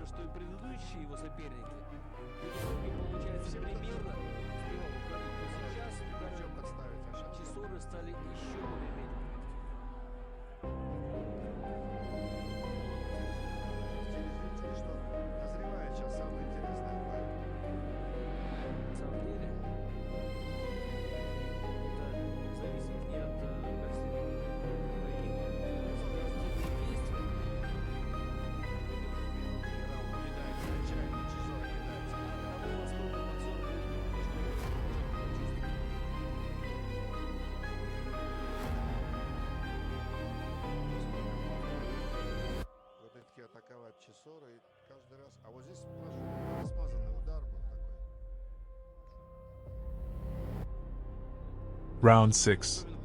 In the 6th round, Chisora remained dangerous mainly through his pressure.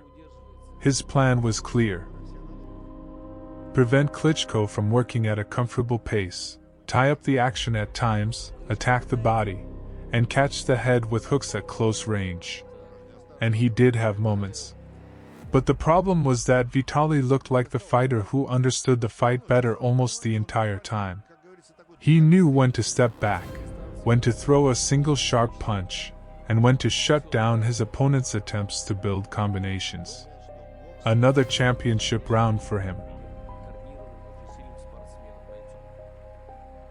Round 7. The 7th round is very important for the story of this fight, because this is where it becomes clear, Chisora did not come just to make noise. He was truly ready to go the full distance and forced Vitaly to work. But at the same time, something else became even clearer. Chisora was not breaking Klitschko's system. He was not taking control. He was not forcing the champion to abandon his style. Yes, the fight was intense. Yes, the challenger was relentless. But the champion was still ahead in almost everything that mattered: clean shots, distance, composure, and control of the pace.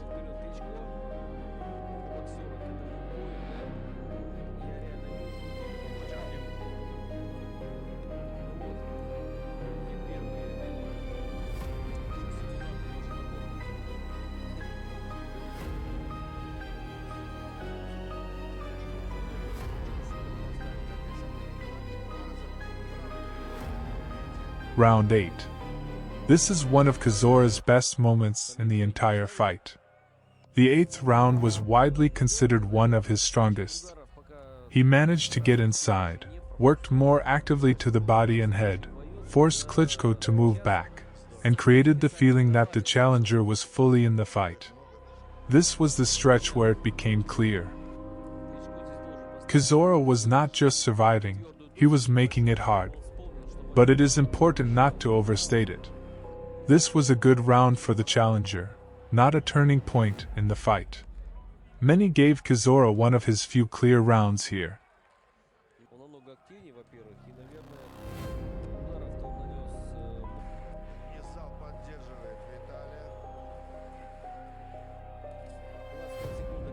Round 9. After a strong 8th round, it was critical for Chisora to build momentum. But this is exactly what separates champions like Vitaly from everyone else. They know how to shut down an opponent's surge.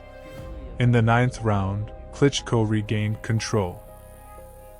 Not necessarily in a flashy way, not through explosive combinations, but through structure, through distance, through the right hand, through understanding exactly when to stop the challenger's attack. And this is probably one of the clearest answers to how Klitschko dealt with Chisora, not with emotion, but by removing any real hope of a turnaround.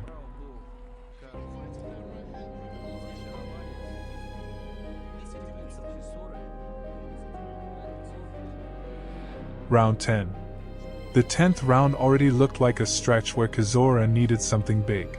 A knockdown, a powerful surge, or a serious breakdown in the champion's rhythm. But Klitschko gave him no such chance. He continued to work with discipline, meeting the challenger and refusing to let the fight turn chaotic. Chisora remained brave and durable, but it was becoming clear that he did not have enough rounds to win on the scorecards. The champion had already secured too much of the early and middle stages of the fight.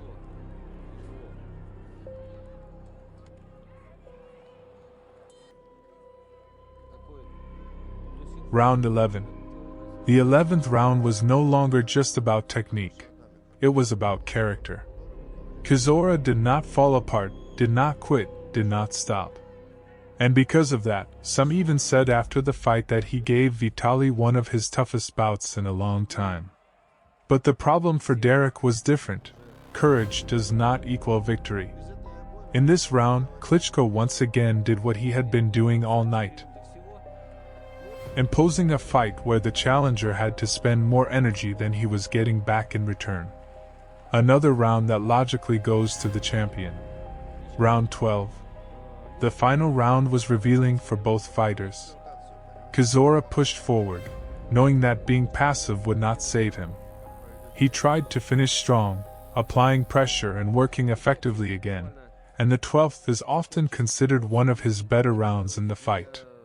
But it no longer changed the overall picture. Vitaly held his ground, responded, did not surrender control, and took the fight to the final bell. It was a hard, intense, and emotional fight, but not one where the outcome was ever truly in doubt.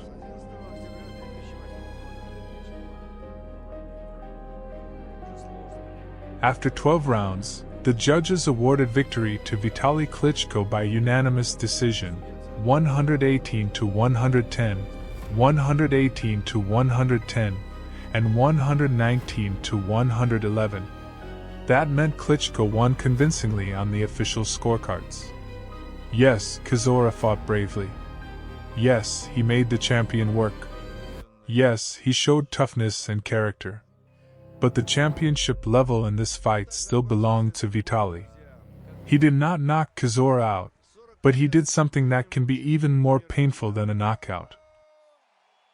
He made a loud provocateur lose widely, in front of the entire world, after everything he had done. This right here is my good luck charm. It's Chihuahua Cruz.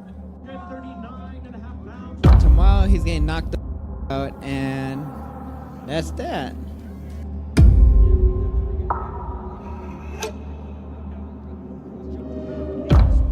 The boxing world was buzzing with anticipation when Rolando Raleigh Romero stepped into the ring to defend his WBA super lightweight title against Isaac Pitbull Cruz. This wasn't just another fight, it was a battle between two fighters with completely different styles, personalities, and mindsets. Raleigh Romero, known for his wild confidence and unfiltered trash talk, walked into the arena determined to prove that his rise to the top was no fluke. Across from him stood Isaac Cruz, a relentless, hard-charging fighter who earned his nickname Pitbull, for the way he never stops coming forward. In the weeks leading up to the fight, the tension was electric. Romero, true to form, spent press conferences mocking Cruz, predicting an easy knockout, and even dismissing Cruz's previous performances. But Cruz remained calm and focused, letting his fists do the talking. Many boxing analysts predicted a classic clash of styles. Rawley's awkward, explosive power punching versus Cruz's high-volume pressure and inside fighting. The big question was whether Romero could keep Cruz at bay or if the Pitbull would simply maul him the way he had done to so many opponents before. Fans packed the arena, and when the opening bell rang, the energy was absolutely insane.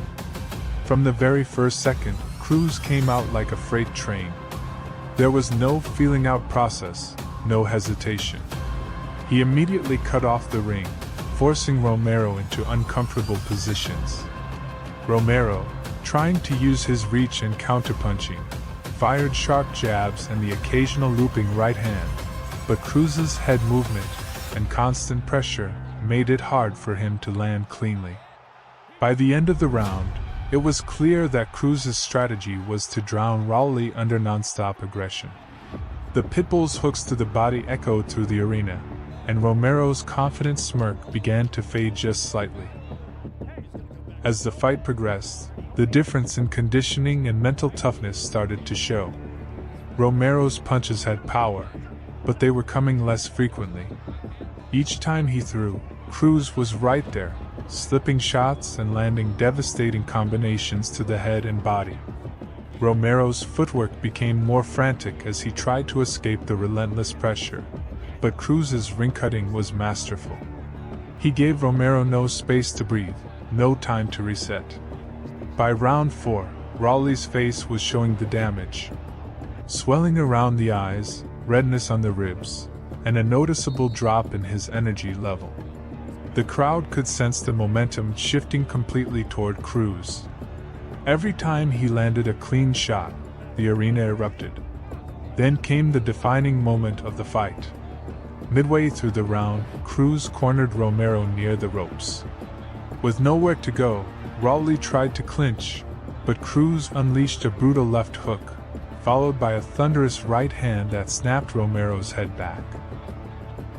Romero staggered, his legs wobbling, and Cruz smelled blood. He went on the attack, throwing punch after punch in a furious flurry. The referee hovered close, ready to step in. Finally, a crushing shot sent Romero collapsing to the canvas.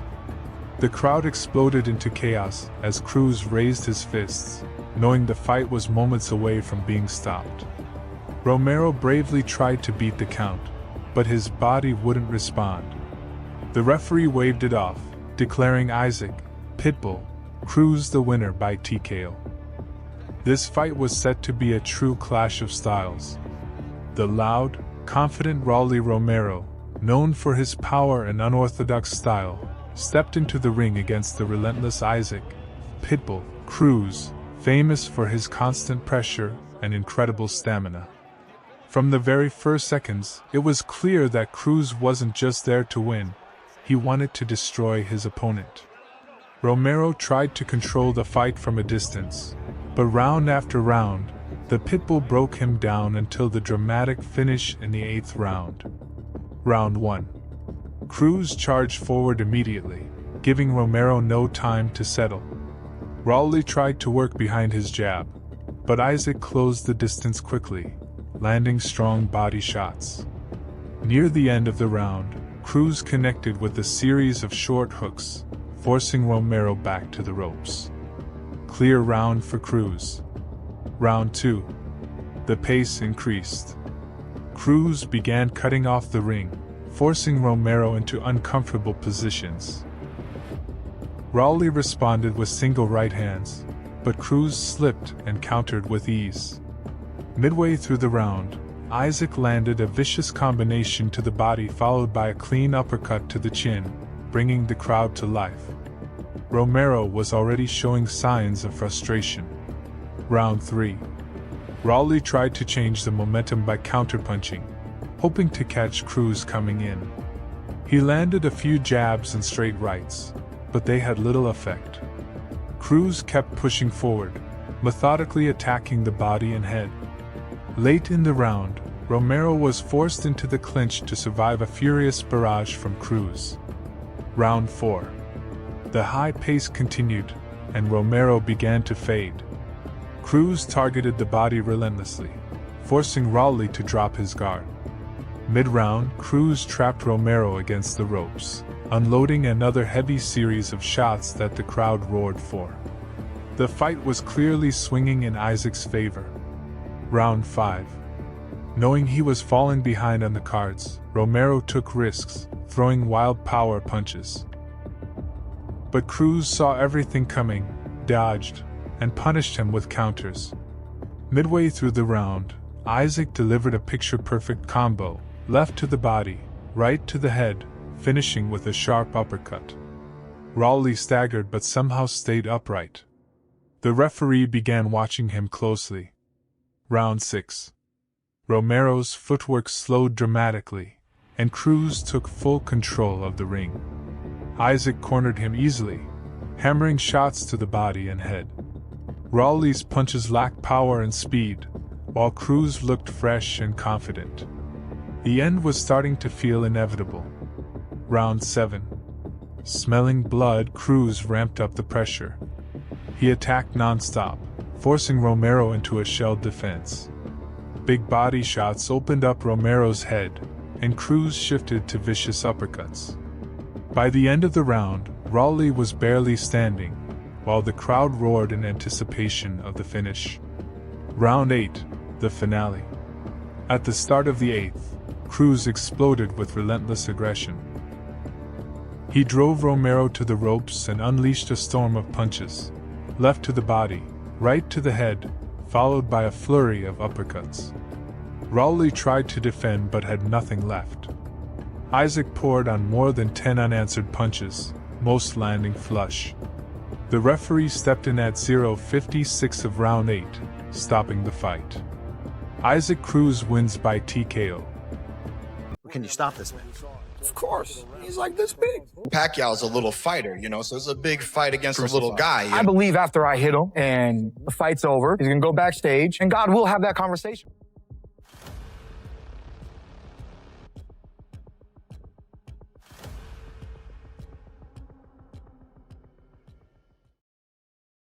The night of July 20th, 2019, was electric in Las Vegas.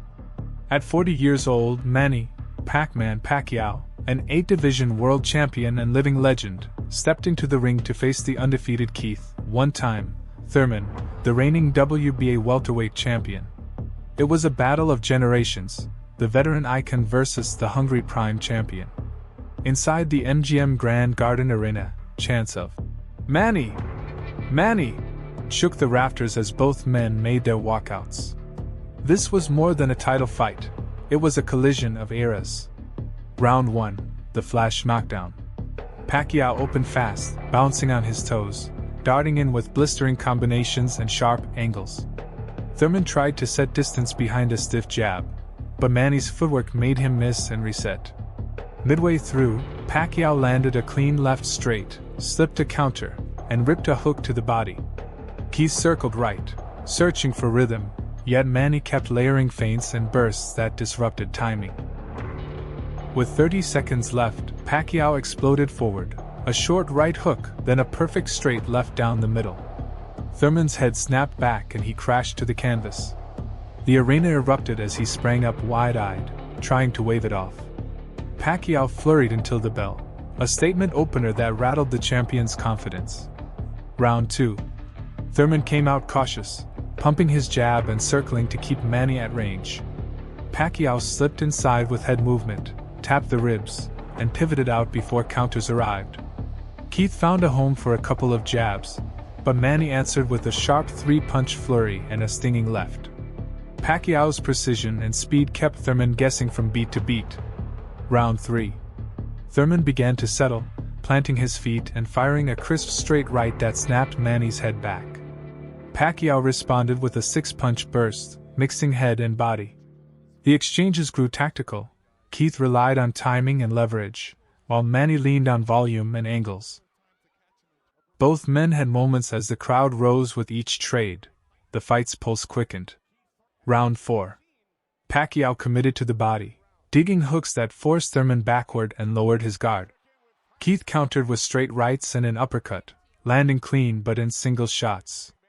In the final seconds they stood centering, traded heavy leather, and refused to blink. Manny's pace edged the round. Round 5. Thurman surged, walking Manny down and hammering the body before whipping a right cross upstairs. Pacquiao fired back in bursts, yet Keith dictated geography and tempo for long stretches. The bell capped a strong Thurman frame, momentum tightening. Round 6. Thurman doubled the jab and stepped in behind compact combinations, forcing Manny to circle. A sharp right midway through jolted Pacquiao and drew a gasp from the crowd. Manny regrouped, but Keith's rhythm and confidence were unmistakably rising. Tension climbed with every exchange as tactics and grit battled for control. Round 7. Pacquiao answered with urgency, slashing in at angles, ripping quick flurries, and finishing to the body. Thurman tried to time him with counters, but Manny's first step speed stole the exchanges. A late 10-punch salvo ignited the arena and swung momentum back toward the legend.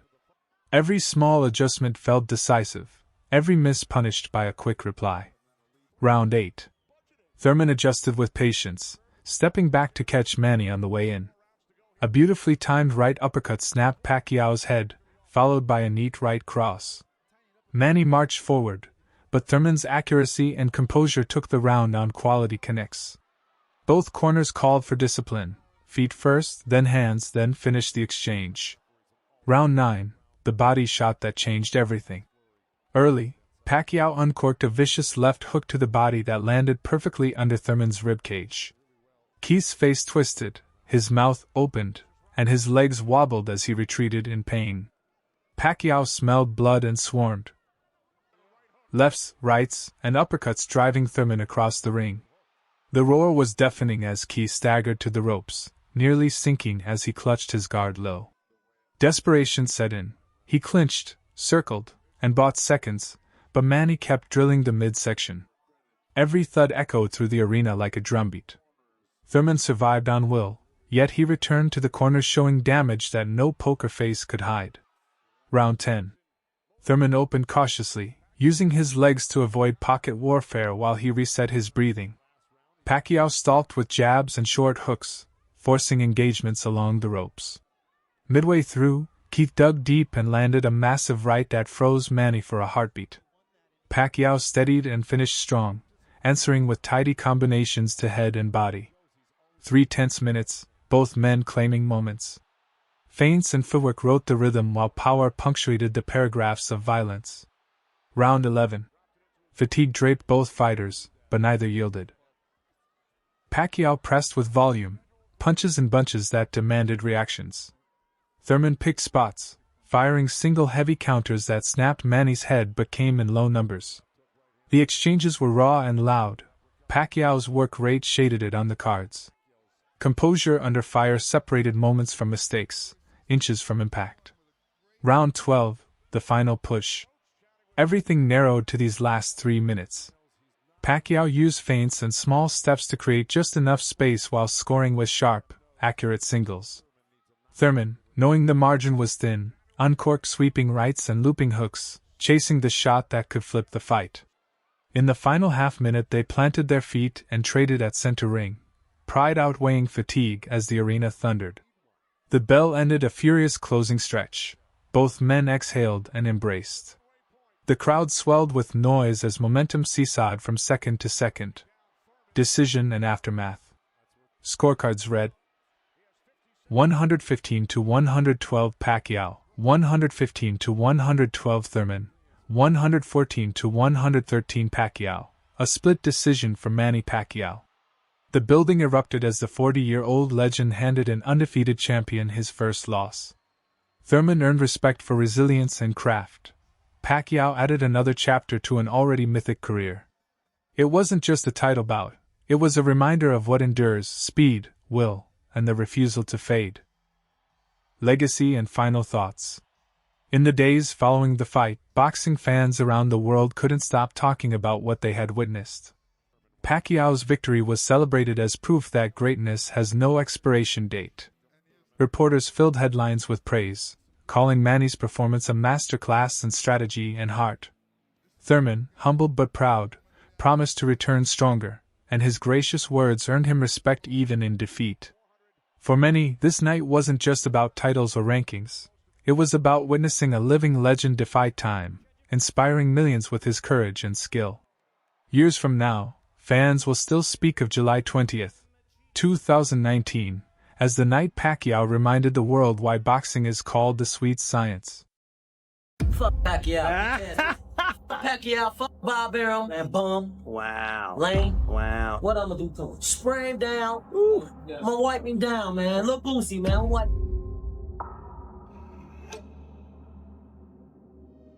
January 19th, 2019, MGM Grand Garden Arena, Las Vegas, Nevada. On January 19th, 2019, Las Vegas was buzzing with anticipation as boxing fans from around the world gathered at the MGM Grand Garden Arena. The venue, legendary for hosting countless historic fights, was filled to capacity. Flags from the Philippines and the United States waved proudly, while chants of "Manny! Manny!" echoed through the arena. The atmosphere was electric, a perfect setting for a clash between two fighters at very different stages of their careers. Manny Pacquiao, an 8-division world champion and one of boxing's most beloved figures, was entering the ring at 40 years old. He was defending his WBA welterweight title, eager to prove that age had not diminished his speed or power. Across from him stood Adrian, the problem, Broner, a flashy and controversial fighter who had won titles in 4 different weight divisions. For Broner, this was more than just a title shot. It was his chance to redeem himself and prove that he belonged among the elite. The build-up to the fight had been dramatic. Broner spent weeks mocking Pacquiao, dismissing him as an aging fighter who couldn't keep up with a younger, fresher opponent. Pacquiao, calm and composed, never engaged in the verbal warfare. He focused on his training, promising his fans that he would let his performance speak for itself. As both men made their way to the ring, the noise was deafening. Broner danced confidently during his entrance, while Pacquiao walked with quiet determination, his face showing the focus of a man who had been here countless times before. Round 1, cautious start. The opening bell rang, and both fighters began carefully, each trying to read the other's timing. Pacquiao bounced on his toes, feinting and throwing quick jabs, looking for early openings. Broner circled the ring, keeping his distance and relying on his shoulder-roll defense. The round was more about strategy than action, with neither man taking big risks. The crowd watched intently, waiting for the fireworks to begin. Round 2, Pacquiao presses forward. In the second round, Pacquiao began to take control. His footwork allowed him to dart in and out of range, closing the distance before Broner could react. A sharp straight left snapped Broner's head back, sending the crowd into a frenzy. Broner stayed defensive, throwing very few punches as Pacquiao cornered him late in the round and unleashed a rapid flurry. Broner clinched to avoid damage, but Pacquiao's aggression was starting to set the tone. Round 3, Broner's counterpunch. Broner showed signs of life in the third round. Timing one of Pacquiao's forward rushes perfectly, he landed a clean counter right hand, his best shot so far. For a brief moment, Pacquiao paused, and Broner tried to follow up, but Manny's relentless pace quickly returned. He answered with combinations to the body and head, forcing Broner to retreat. The exchange energized the crowd, who roared as both men landed clean punches. Round 4, relentless aggression. Pacquiao increased the pressure, cutting off the ring and trapping Broner against the ropes. His combinations came from every angle, lightning-fast jabs, hooks, and straight lefts. Broner blocked some punches, but many slipped through his defense. The challenger's counters were too sporadic to keep Pacquiao at bay. By the end of the round, Broner's frustration was visible as Manny's pace showed no signs of slowing. Round 5, Tactical Adjustments. Broner focused on movement, trying to frustrate Pacquiao with slick defense and counters. At times, Pacquiao missed with wild combinations, giving Broner brief opportunities to land clean counters. However, Broner's lack of consistent offense left him vulnerable. Pacquiao's ring control and aggression kept him ahead, while the crowd grew restless with Broner's low activity. Round 6, Pacquiao's speed on display. Pacquiao's hand speed became the defining factor of the round. He exploded with dazzling flurries, throwing 5 and 6 punches at a time. Broner landed a couple of sharp counters, but Pacquiao's volume overwhelmed him. Midway through the round, Manny connected with a brilliant combination that drew a thunderous reaction from the audience.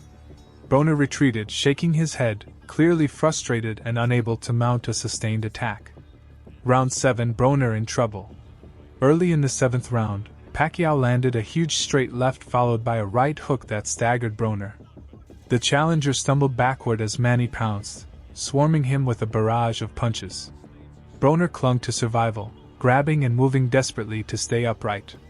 The arena erupted as Pacquiao came close to scoring a knockout. Broner managed to survive, but the damage was clear, and his confidence seemed to fade. Round 8, Complete Control.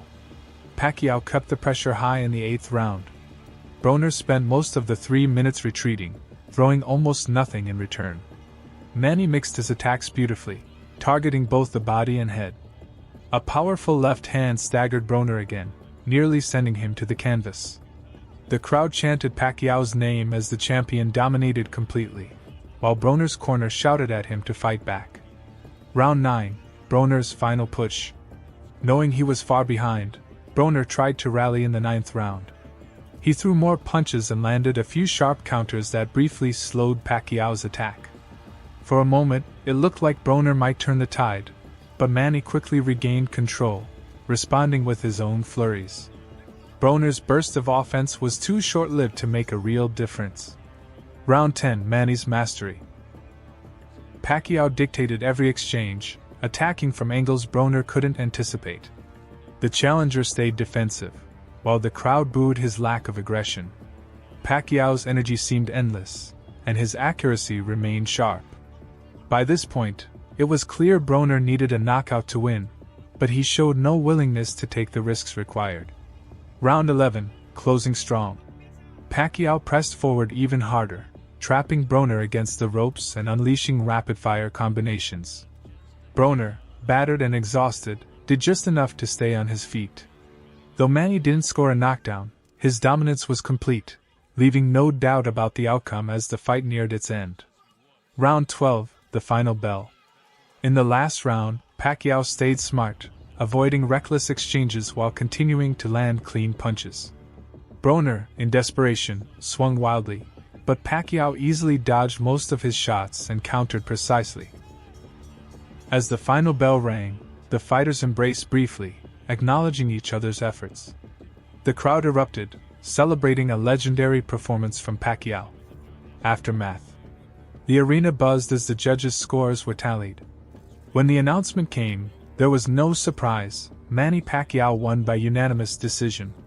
The scorecards were wide, reflecting the champion's dominance. The crowd roared as Manny raised his hands, smiling humbly and thanking his fans. In 2004, one question shook boxing: what happens when raw chaos meets pure technique? Manny Pacquiao had just fought with Mexican legend Marco Antonio Barrera and wanted to see every Mexican great on his way. "I knew Marquez was one of the best featherweights. I trained harder than ever for that fight," says Pacquiao. 3 knockdowns in round 1. But this was only the beginning of a war that would change both their careers forever. Before they shared 12 brutal rounds, Manny Pacquiao and Juan Manuel Marquez walked 2 very different roads to the same ring in Las Vegas. Manny Pacquiao was born in deep poverty in the Philippines.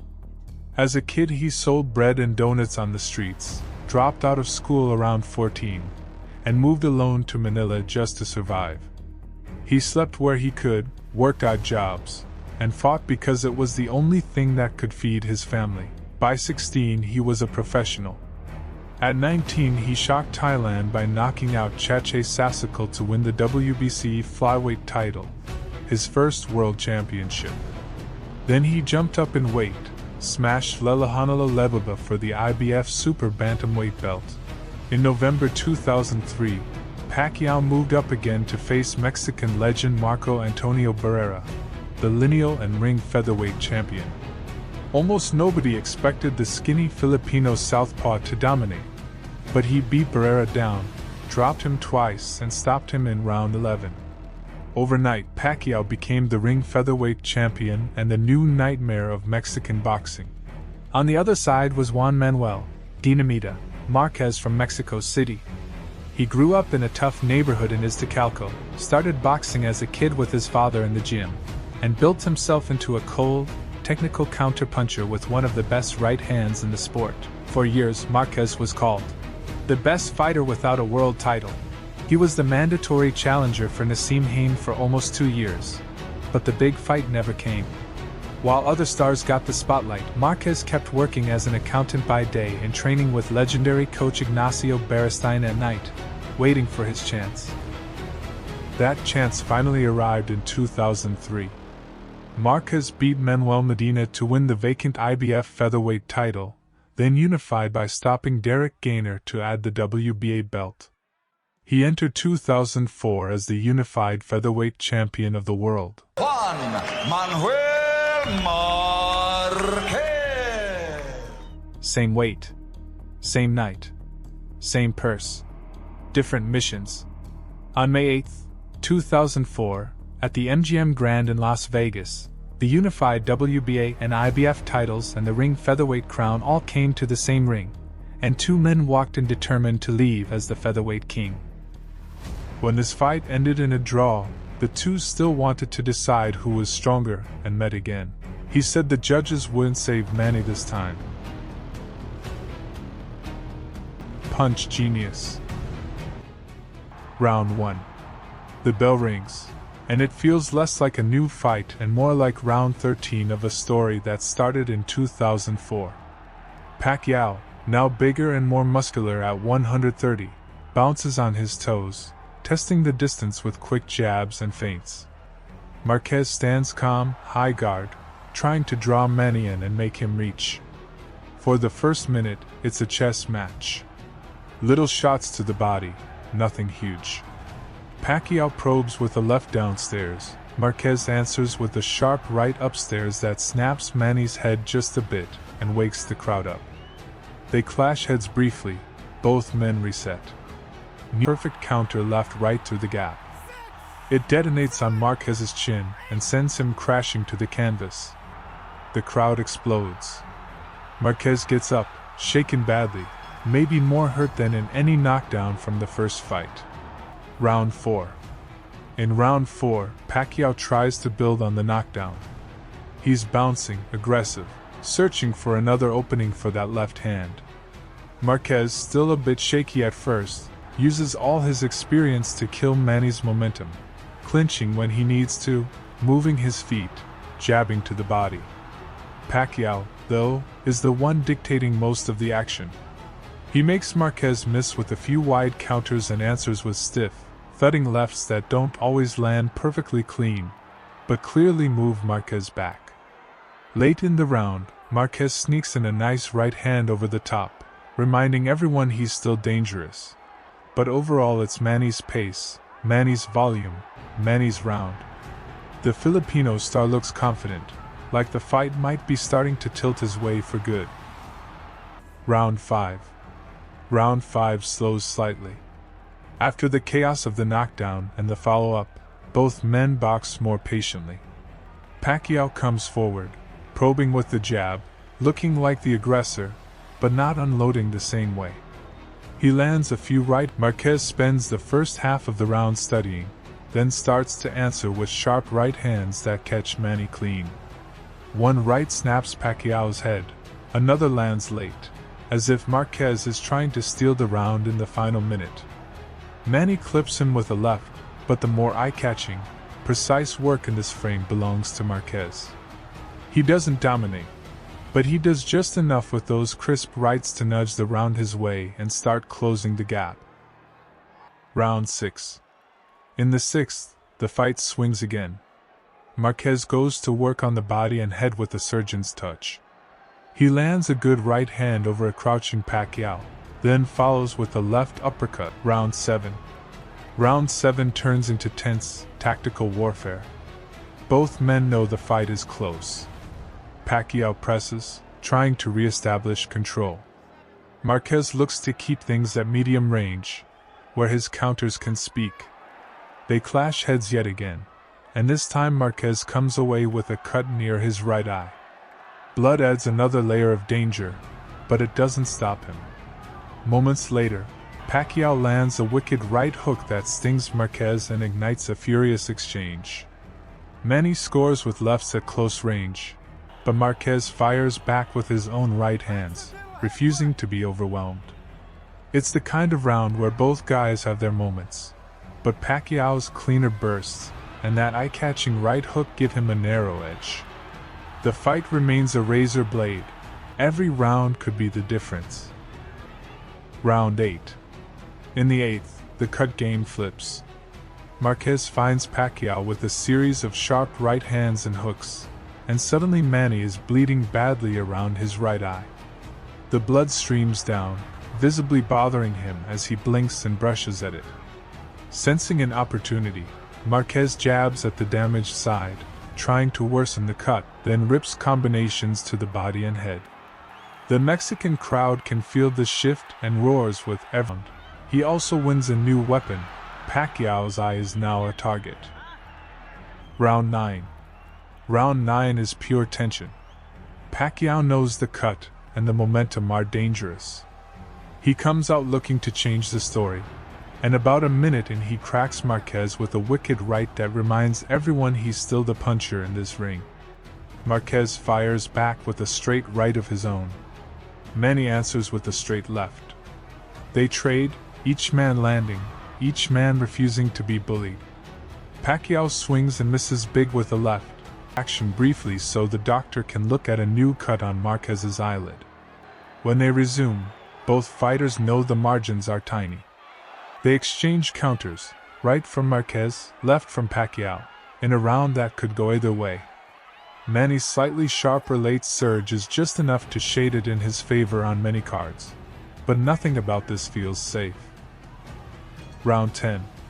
Round 10, and Pacquiao dials up the danger. He lands a big left hand that staggers Marquez and immediately pounces, trying to finish what he started. The crowd explodes, smelling a possible knockdown or even a stoppage. Marquez, though, refuses to fall. He backs up, buys himself a few seconds, and fights through the fog. Pacquiao chases with another heavy left, pushing the pace as "Manny!" chants pour down from the stands. But as the round wears, Manny's mouthpiece flies out in the chaos, adding to the drama as the referee briefly intervenes. They close the round trading, Pacquiao with more lefts, Marquez with more rights. But the early damage from Manny's big left hands leaves the stronger impression. It's a wild, momentum-swinging 3 minutes that likely edges to Pacquiao. Round 11. By round 11, both men are cut, tired, and fully aware that the fight is hanging by a thread. Marquez strays low again with a body shot, giving Pacquiao a brief pause and a few extra seconds of rest. Then they're back to it, Marquez stalking with straight rights to the head and hooks to the body, Pacquiao looking to answer with that left whenever he can find space. It's not around tactical little victories. Marquez strings together a few clean rights that snap Manny's head just enough to sway the judges. Pacquiao lands some of his own, but not with the same consistency. As the bell sounds, it feels like Marquez has just stolen back on 12. Final round. 12 out of 12. Everything they've done, every adjustment, every cut, every knockdown, leads here. Marquez comes out knowing he needs a big finish. He attacks with both hands, landing jabs, right hands, and uppercuts that snap Pacquiao's head and drive him back. For the first half of the round, it looks like Marquez is simply outworking him. Pacquiao, maybe a bit too calm or maybe being controlled by Marquez's rhythm, doesn't fully explode. It's Marquez who's consistently pushing and landing the more eye-catching shots. A big right hand knocks Manny backward. An uppercut splits the guard, and the fight exchanging leather in the center of the ring. Both men punching to the last second, both convinced they've done enough. When it's over, the scorecards will say split decision for Manny Pacquiao. 1 Pacquiao. Marquez too will rage just as fiercely as the fight itself. How Naoya Inoue took revenge for disrespecting his father. Get out of here, you'll regret getting involved with us.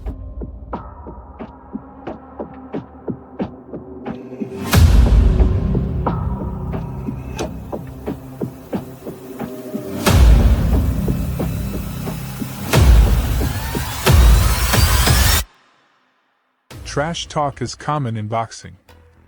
Sometimes it's just show. Sometimes, pure hostility.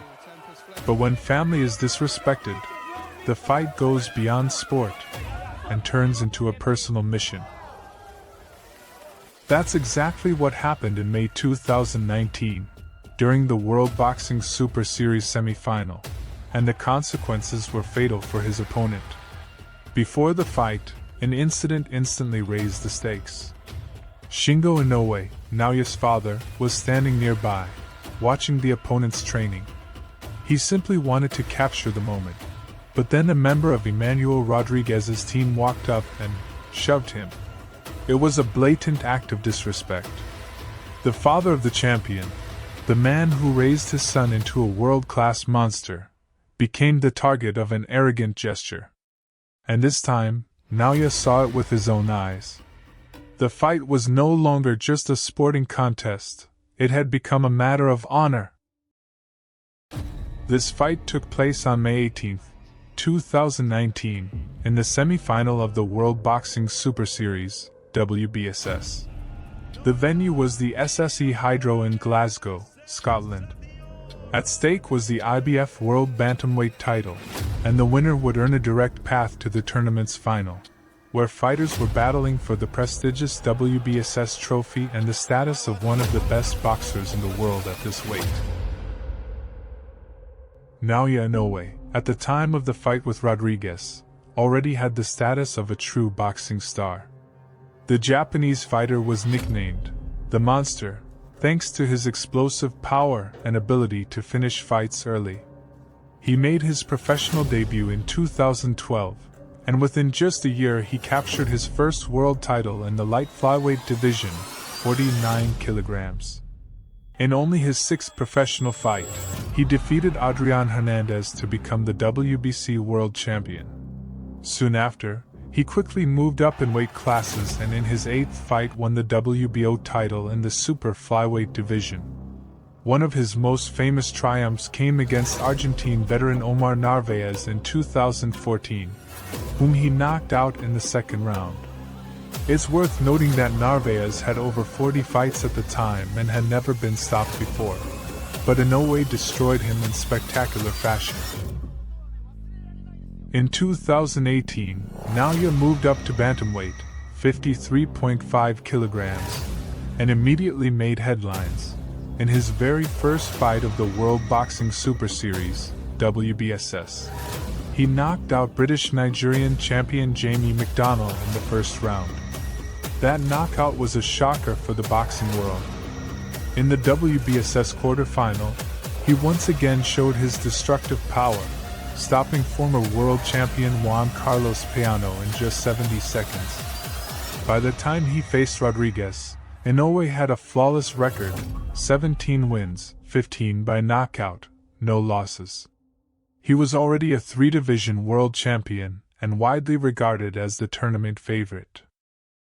Emmanuel "Manny" Rodriguez from Puerto Rico also entered the WBSS not as a mere participant, but as a dangerous champion. His career had a dramatic start. In his youth, He was involved in a serious car accident that caused severe burns and required a long recovery.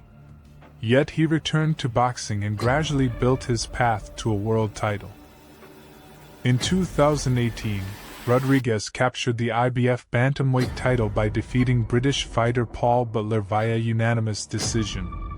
Butler was known as a technical and durable boxer, but Rodriguez dominated the fight. His next big challenge came against Jason Maloney from Australia, an undefeated fighter at the time. Rodriguez won by split decision in an extremely competitive bout. This victory demonstrated his resilience and determination. By the time he faced Inoue, Rodriguez also had a flawless record, 19 wins, 12 by knockout, and no losses. He was considered one of the top fighters in the division and a real test for the monster.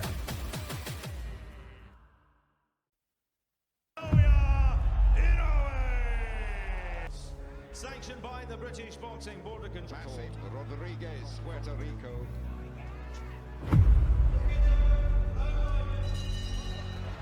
Round 1. The fight begins. Inoue moves actively, trying to take control of the center of the ring. Rodriguez responds with counterattacks, attempting to keep the distance. Inoue throws a combination, but Rodriguez blocks most of the punches. Inoue tries to use his speed, but Rodriguez answers with powerful shots of his own. Both fighters trade punches, but neither gains a clear advantage. The round ends without a clear favorite.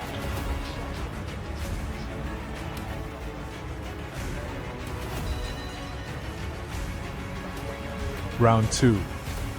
Inoue starts aggressively, looking to finish the fight early. A powerful left hook from Inoue sends Rodriguez to the canvas. Rodriguez gets up, but he looks shaken. Inoue keeps pressing, landing a flurry of punches, and Rodriguez goes down again. Rodriguez rises once more, but appears tired and confused. Inoue lands another crushing blow, sending Rodriguez back to the canvas. The referee stops the fight, declaring Inoue the winner by technical knockout. Now he has showed the world that he would never allow anyone to insult his loved ones, and if they did, the payback would be brutal. Naoya has once again proven that he is a true champion, both inside the ring and beyond it. This victory marked Inoue's 18th professional win and his 16th knockout. It secured his place in the WBSS final, where he would face Nonito Donaire. Rodriguez, despite the loss, showed courage and technical skills, but ultimately couldn't withstand Inoue's speed and power. The fight once again proved that in boxing, personal grudges and motivation can turn sport into pure drama. Naoya Inoue cemented his status as one of the most dangerous fighters in the bantamweight division.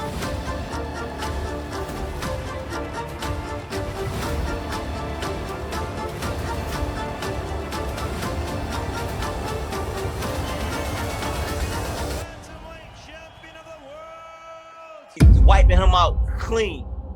He's too small for me. He's too short. He's wiping him out clean.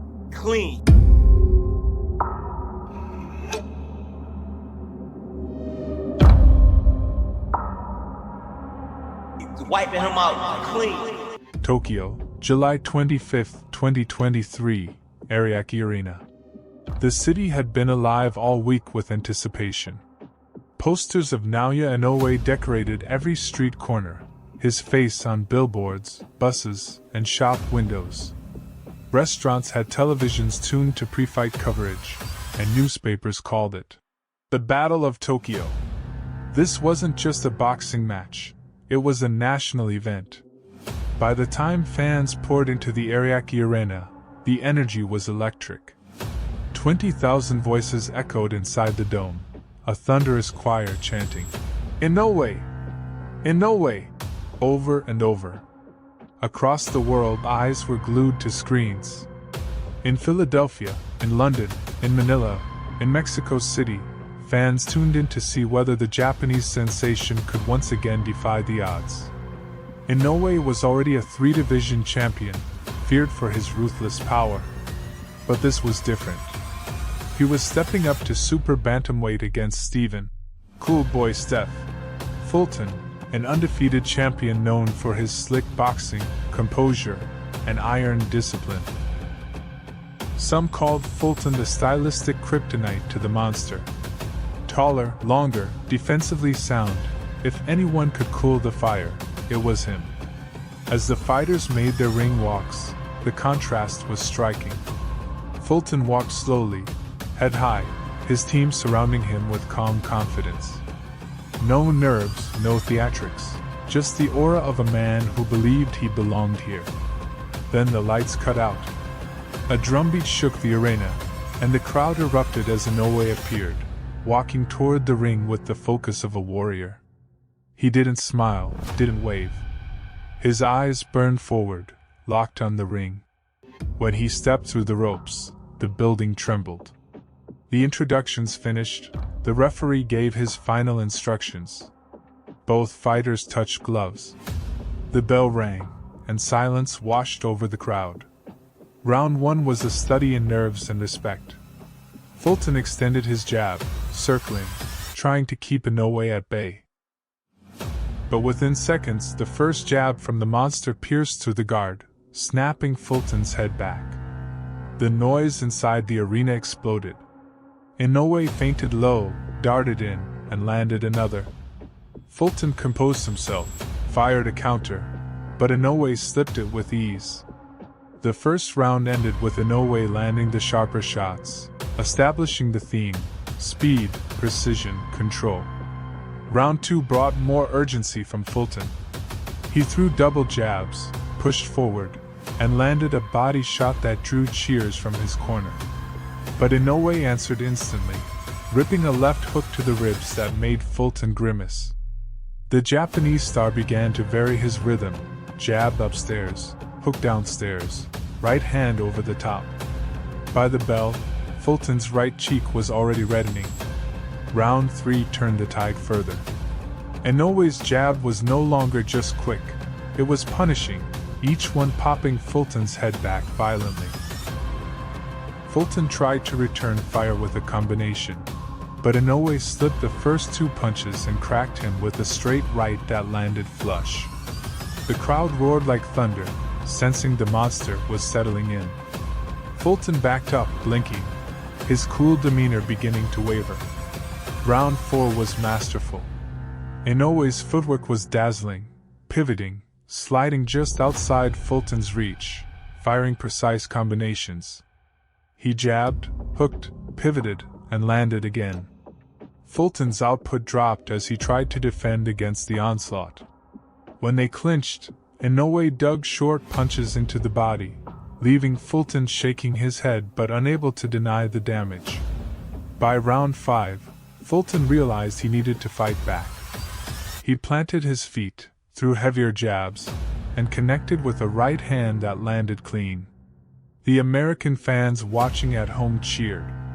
But Inoue only grinned, nodding, before firing a blistering 3-punch combination: jab, straight right, left hook, that staggered Fulton backward. The crowd erupted again, drowning out even the commentary. Round 6 showed Fulton's bravery. He threw more punches, trying to re-establish control, but Inoue slipped inside and countered with shots so fast they blurred on screen. A right hand over the top rocked Fulton's head back, and the swelling around his eye worsened. The American was still standing, still composed, but clearly losing the battle. Round 7 was suffocation. Inoue now pressed forward relentlessly, doubling the jab, throwing hooks to the body that echoed through the arena. Fulton's punches lacked snap, his movement slowed. He pawed with his jab, but Inoue sliced through it, hammering home shot after shot. By the end of the round, Fulton's legs looked heavier, his guard weaker. The monster was circling. Then came round 8. The arena buzzed with nervous anticipation. Fulton backed into the ropes, jabbing desperately. Inoue feinted, drew a lazy jab, then unleashed a thunderous right hand that landed flush. Fulton froze. The follow-up left hook detonated like a bomb, sending Fulton crashing to the canvas. The crowd erupted in chaos. Fans leapt to their feet, screaming, crying, some even covering their faces in shock. Fulton lay still, then slowly pushed himself up at the count of 8. His eyes were glassy, his legs unsteady. The referee looked into his face, hesitated, then allowed it to continue. Inoue didn't wait. He charged forward, unleashing a savage flurry, jabs, hooks, uppercuts, every punch landing clean. Fulton staggered helplessly, pinned against the ropes, arms hanging. The referee dove in, waving it off, pulling Inoue away. The monster roared, fists raised. It was over. Technical knockout, round 8. Naoya Inoue was the new WBC and WBO Super Bantamweight Champion of the world. A 4-division champion. Still undefeated. The arena exploded into a celebration unlike any other. Confetti rained down, fans wept, others sang, waving flags with Inoue's name. Commentators called it one of the greatest performances they had ever witnessed. Ringside journalists scrambled for words, some comparing Inoue to Manny Pacquiao, others daring to place him among the all-time greats. Across the ring, Stephen Fulton stood with his team, face swollen, heart broken. Canelo is too small for me, and yes, I wanna kick his ass because, it's my job. I'm crusher. Should defend my title. ¡Viva México, cabrones!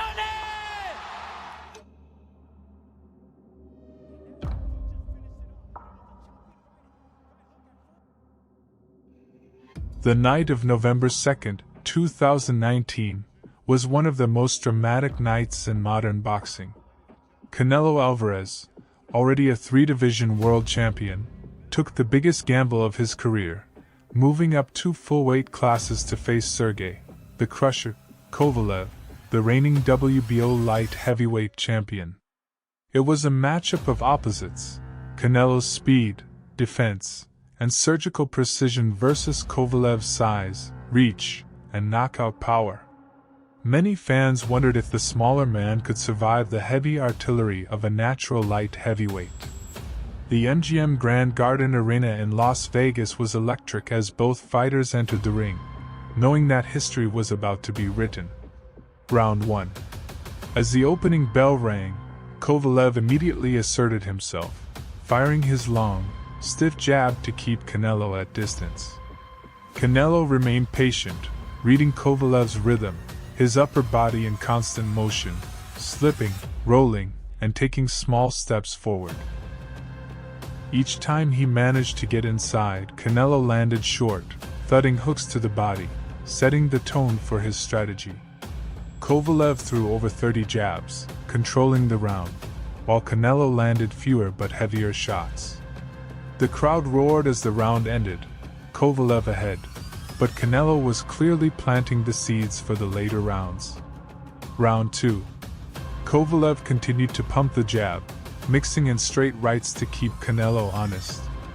Canelo adjusted, slipping more effectively and countering with vicious body shots that echoed through the arena.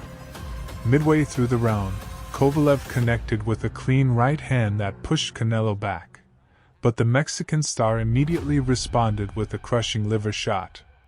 The Russian's volume was higher, giving him the round, but the growing effect of Canelo's power was becoming visible on Kovalev's face and movement. Round 3. Canelo's pressure increased dramatically. He stepped inside the jab repeatedly, making Kovalev miss and pay with precise counters. Every body shot landed drew loud cheers, while Kovalev's jab began to lose its early snap. Canelo's timing was razor-sharp, and by the end of the round, Kovalev was already showing signs of discomfort. the final moments saw Canelo land a left hook upstairs that made the crowd explode. Round 4. Determined not to lose control, Kovalev fired quick 2 and 3 punch combinations, using angles to keep Canelo at bay. He landed several stiff jabs and a solid right hand that briefly halted Canelo's advance. But Canelo remained unshaken, slipping and blocking, gradually closing the distance like a predator hunting prey. In the last 20 seconds, a brutal hook to the ribs forced Kovalev into a clinch, his face wincing in pain. Canelo was clearly breaking him down, even if the official scorecards were still tight. Round 5. Canelo began stalking Kovalev relentlessly. His defense was masterful, slipping punches by inches, blocking with perfect timing, and countering immediately. Kovalev's jab had lost its authority, becoming more of a defensive flick than an offensive weapon. Canelo's footwork was cutting off the ring, forcing the bigger man into corners and along the ropes. The crowd grew louder with every body shot, sensing the shift in momentum. Round 6. Kovalev, realizing the fight was slipping away, increased his punch output. He threw flurries of light punches, touching Canelo's guard to rack up points rather than to cause real damage. For a brief moment, this higher activity allowed him to edge the round, but many punches were blocked or slipped.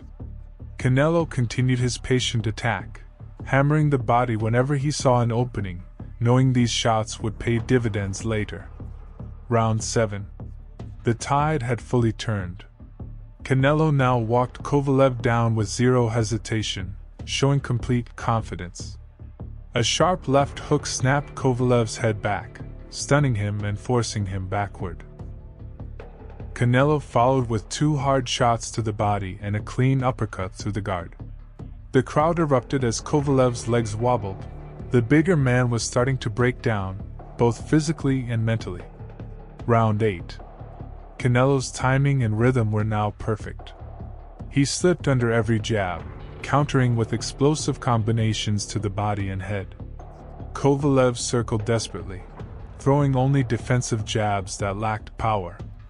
The Mexican superstar pressed relentlessly, every punch drawing massive reactions from the crowd. By the bell, Kovalev slumped on his stool, his face showing exhaustion and doubt. Round 9. The atmosphere was electric as Canelo marched forward like a hunter closing in for the kill. He feinted with his shoulders and eyes, drawing desperate reactions from Kovalev, then punishing him with precise counters. Midway through the round, Canelo landed a huge overhand right that rocked Kovalev badly. The champion stumbled, his legs buckling as he tried to hold on. Canelo didn't rush recklessly. He stayed composed, ripping hooks to the body and uppercuts through the guard. The crowd was on its feet, screaming as the final seconds ticked away. Kovalev staggered back to his corner at the bell, barely surviving. His corner frantically urged him to move, but the writing was on the wall. The end was near. Round 10, the knockout. The crowd was deafening as the fighters came out for the 10th. Canelo's eyes were locked on Kovalev, calm and focused like a predator ready to strike. Kovalev's jabs were slow and weak, thrown only to keep Canelo away, but they had no effect. Canelo cut off the ring, stalking him step by step, the tension building with every second. With just over a minute remaining, Canelo exploded with the perfect combination. A short, explosive left hook to shift Kovalev's guard, followed by a devastating straight right hand that landed flush on the chin. The punch was so clean that Kovalev froze for a moment, his body going rigid before collapsing violently into the ropes. The crowd erupted in shock as the referee instantly waved off the fight at 2:15 of round 10. Canelo stood over his fallen opponent, his face a mix of relief and triumph, before raising his arms to the roaring crowd. It was one of the most dramatic knockouts in recent boxing history, a perfect ending to a high-stakes gamble. Aftermath. Canelo Alvarez had done the unthinkable. By defeating a naturally larger, stronger champion, He proved that elite skill, timing, and relentless determination can overcome size and raw power. He claimed the WBO light heavyweight title, becoming a 4-division world champion and joining boxing's most legendary names. For Kovalev, it was a crushing defeat, but his courage and effort earned respect. He fought bravely until the very end. That night in Las Vegas will forever be remembered as the moment Canelo Alvarez cemented his legacy as one of the sport's all-time greats. It wasn't just a victory. It was proof that greatness comes from taking risks and delivering under the brightest lights. I think the most I feel was Kirkland, James. I want to be on him so close. It's going to feel like I want him to smell my breath, smell my tension. If I haven't showered in 3 days, I want him to smell the musk. I want him to smell and understand that I'm here for a dog fight.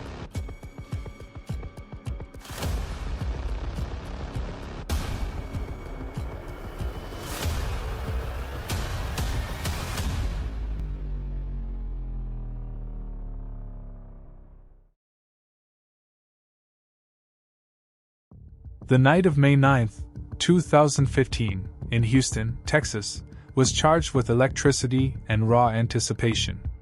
Over 30,000 screaming fans packed into Minute Maid Park, home of the Houston Astros, not for baseball but for war.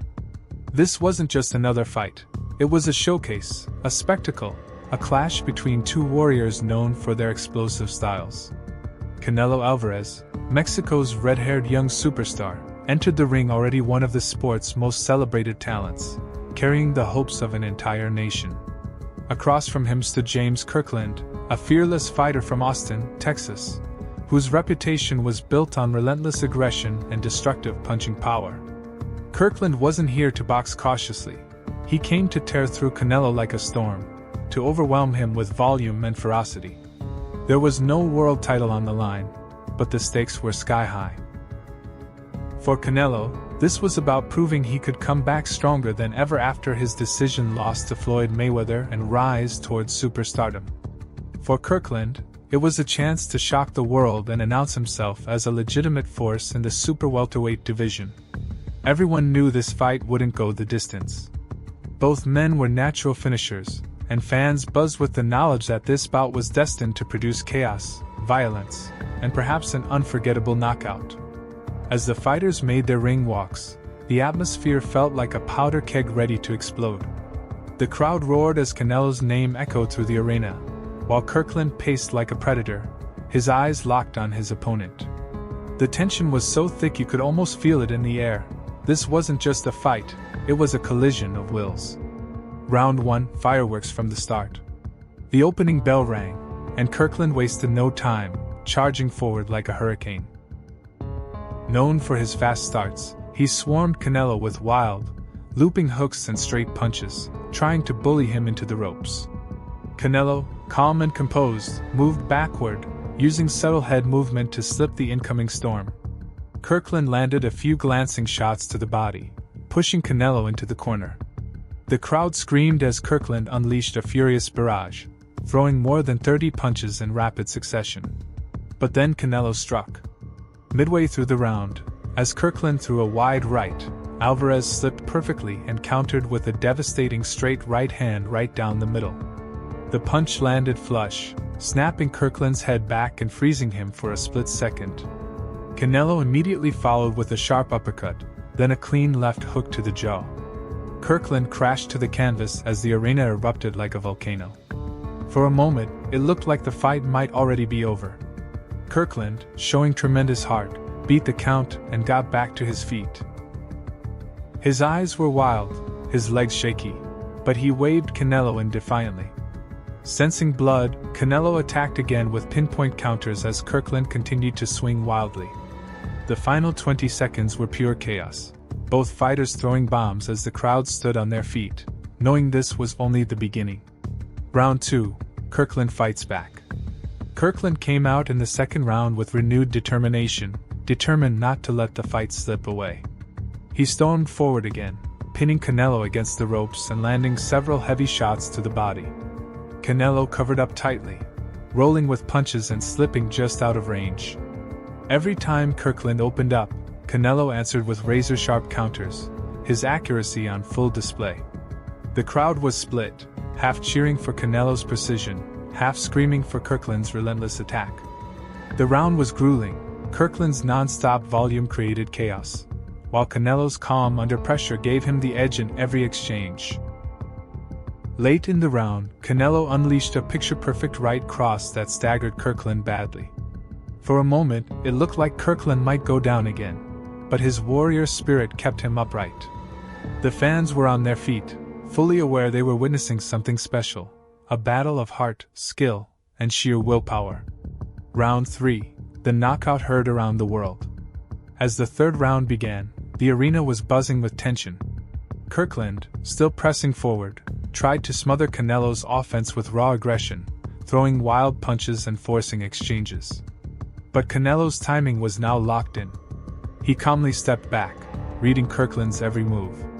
1 minute into the round, Canelo delivered a monstrous right uppercut, perfectly timed as Kirkland lunged forward. The punch lifted Kirkland's head violently, stopping him in his tracks. The crowd gasped, then exploded as Kirkland stumbled backward, clearly dazed and hurt. Sensing the end, Canelo moved in like a predator closing on its prey. A vicious left hook followed, landing flush on Kirkland's jaw and sending him crashing to the canvas for the second time in the fight.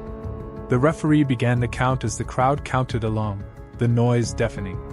Kirkland somehow rose again, but his legs were gone, his body barely obeying his spirit. Canelo, completely composed, stalked forward with surgical precision. Then came the finishing blow, a perfectly timed right hand over the top, a punch so clean and powerful that it instantly turned the fight into history. Kirkland fell flat on his back, motionless, as the crowd screamed in shock and awe. The referee immediately waved off the contest at 2:19 of round 3, and Canelo Alvarez had delivered one of the most devastating knockouts of his career. Aftermath and legacy. The arena was in absolute chaos as Canelo raised his hands, surrounded by his team and deafening cheers. Fans knew they had just witnessed a knockout that would be replayed for years to come. Commentators shouted over each other, calling it a masterpiece of timing, accuracy, and power. For Alvarez, this was more than just a victory. It was a statement to the entire boxing world. Canelo had proven that he wasn't just a young star. He was becoming the face of boxing, a fighter capable of producing highlight reel moments against the most dangerous opponents. The win solidified his place as one of the sport's most dangerous finishers, setting the stage for even bigger fights and championship opportunities. For Kirkland, it was a heartbreaking night. He had shown incredible bravery and heart, but his style, aggressive, relentless, and defensively vulnerable, proved to be his undoing against a precise counterpuncher like Canelo. Despite the loss, Kirkland earned admiration from fans for his willingness to engage in a battle where retreat was never an option. In the days following the fight, sports media buzzed with replays of the knockout. Analysts broke down the final sequence frame by frame, praising Canelo's ability to remain calm under fire and capitalize on split-second openings. Many called it one of the greatest knockouts of the decade, a punch that would live forever in highlight reels. Mexican fans celebrated in the streets, hailing Canelo as their new boxing hero and the natural successor to legends like Julio Cesar Chavez. This fighter treated Bivol badly.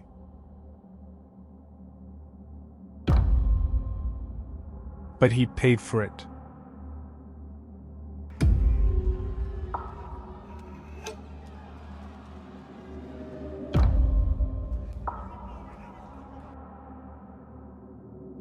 One man fights with silence, cold precision born from patience. The other with thunder, proud, defiant, unwilling to fade. In Atlantic City, two generations collided. Dmitry Bivol, the young chess player with dynamite in both hands. Jean Pascal, the veteran lion, roaring against time itself. The result wasn't chaos, it was anatomy. The dissection of a warrior. Round 1. The distance between fire and ice. Bivol steps out calm, chin tucked, gloves tight, a surgeon about to operate. His jab flickers instantly, pop, pop, pop, each one perfectly placed. He's measuring not just range, but reaction.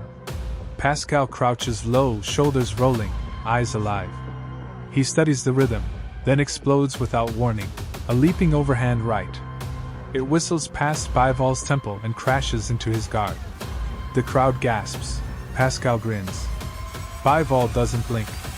He pivots away, recenters, and fires a three-punch combination: jab, cross, left hook. The thuds echo in the hall. Pascal nods, smirking, but he's already behind in timing.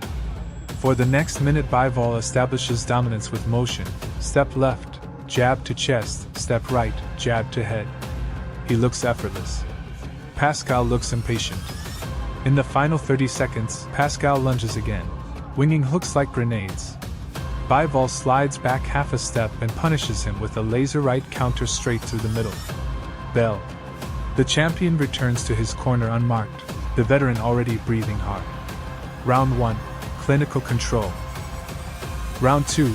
Blueprints and battles. Bivall begins behind his jab again, each shot stiff enough to snap Pascal's head. But Pascal answers with aggression, rushing in, trying to make the fight dirty. He hammers at Bivall's arms and body in close, forcing the Russian onto the ropes for the first time. The crowd rises. Pascal swings a looping left that grazes Bivall's jaw. He senses the moment and unloads another barrage. Bivall absorbs, ties up, turns him, and calmly steps back to center ring. Now the rhythm changes. Bivall's jab becomes a metronome. Pop, pop, pop, followed by a straight right hand that lands flush on Pascal's cheek. Pascal's head jerks. His grin fades for the first time. The final minute turns into an education. Bivall doubles the jab, feints low, lands upstairs. Pascal can't read the pattern. Every feint opens a new lane. By the bell, the younger man is dictating geometry. Pascal returns to his stool, shaking his head, realizing he's playing on foreign ground. Round 3. The old lion strikes back. Pascal's corner yells, "Make him fight, Gene! Don't let him think!" He storms forward behind a crouch, snapping a jab and a wide right to the ribs. Bivall slides away, but Pascal cuts the ring, cornering him. Mid-round, Pascal lands a heavy left hook to the body, followed by a chopping right upstairs. Bivall feels it, the first meaningful contact of the night. Pascal grins, flexing his shoulders, crowd roaring. But Bivall's response is pure composure. He resets in 3 seconds, pivots off the ropes, and snaps a jab cross that stops Pascal in his tracks. Then another. Then another. Pascal swings wide, missing by inches. Bivall punishes him with a short uppercut and a left hook as he exits. The younger man's precision is merciless. Last minute, Pascal tries one last ambush, lunging with both hands. Bivall steps back, lets him pass, tags him with a counter right down the middle. Pascal stumbles forward, caught off balance, saved by the bell. Round 3, Fire met Ice, and Ice won. Round 4, Momentum and Madness. Pascal knows he can't win by patience.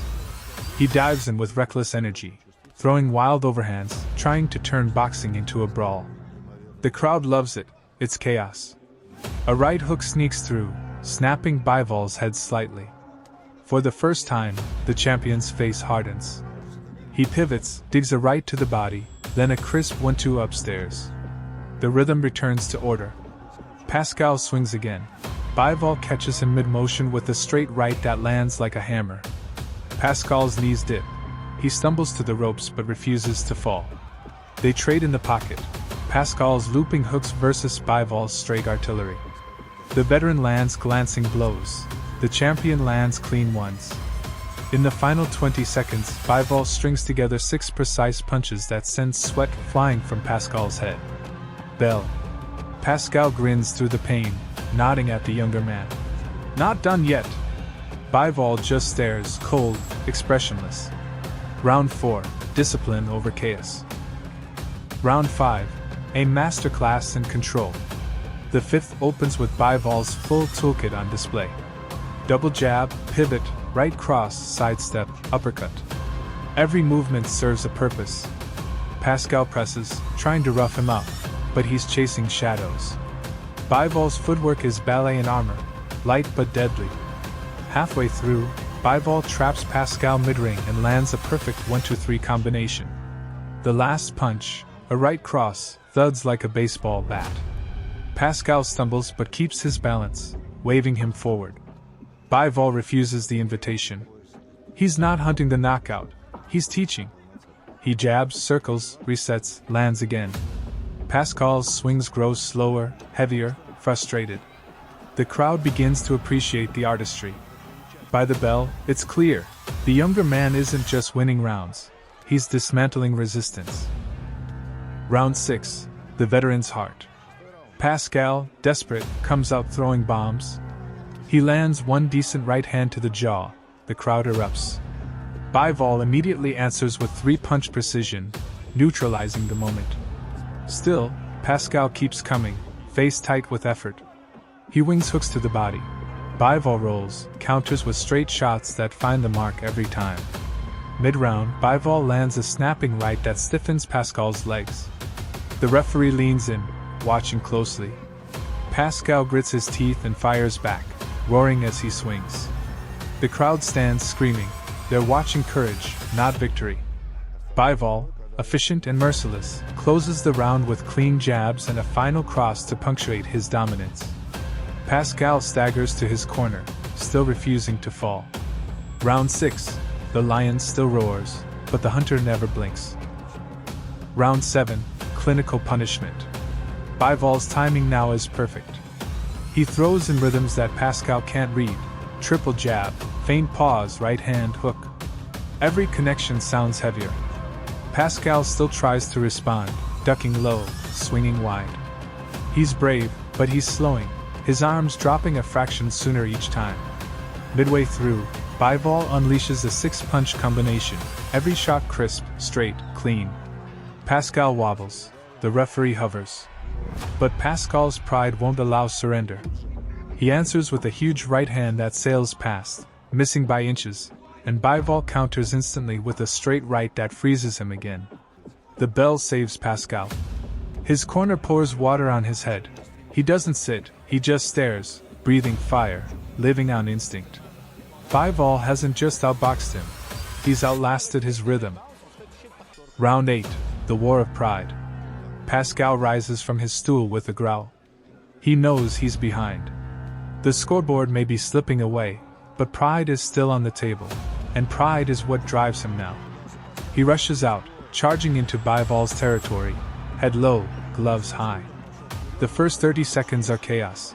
Wild hooks from Pascal, textbook defense from Bivall. The young champion blocks, pivots, counters. Jab, jab, right hand clean. Pascal eats them and keeps coming. The crowd begins to chant. Pascal! Pascal! Their voices echoing through Atlantic City. Every time the veteran throws, they roar. Every time Bivall lands, they gasp. This is no longer about tactics. It's about who will impose his soul on the other. Mid-round, Pascal traps Bivall in a corner and launches a flurry. 6 punches, maybe 7.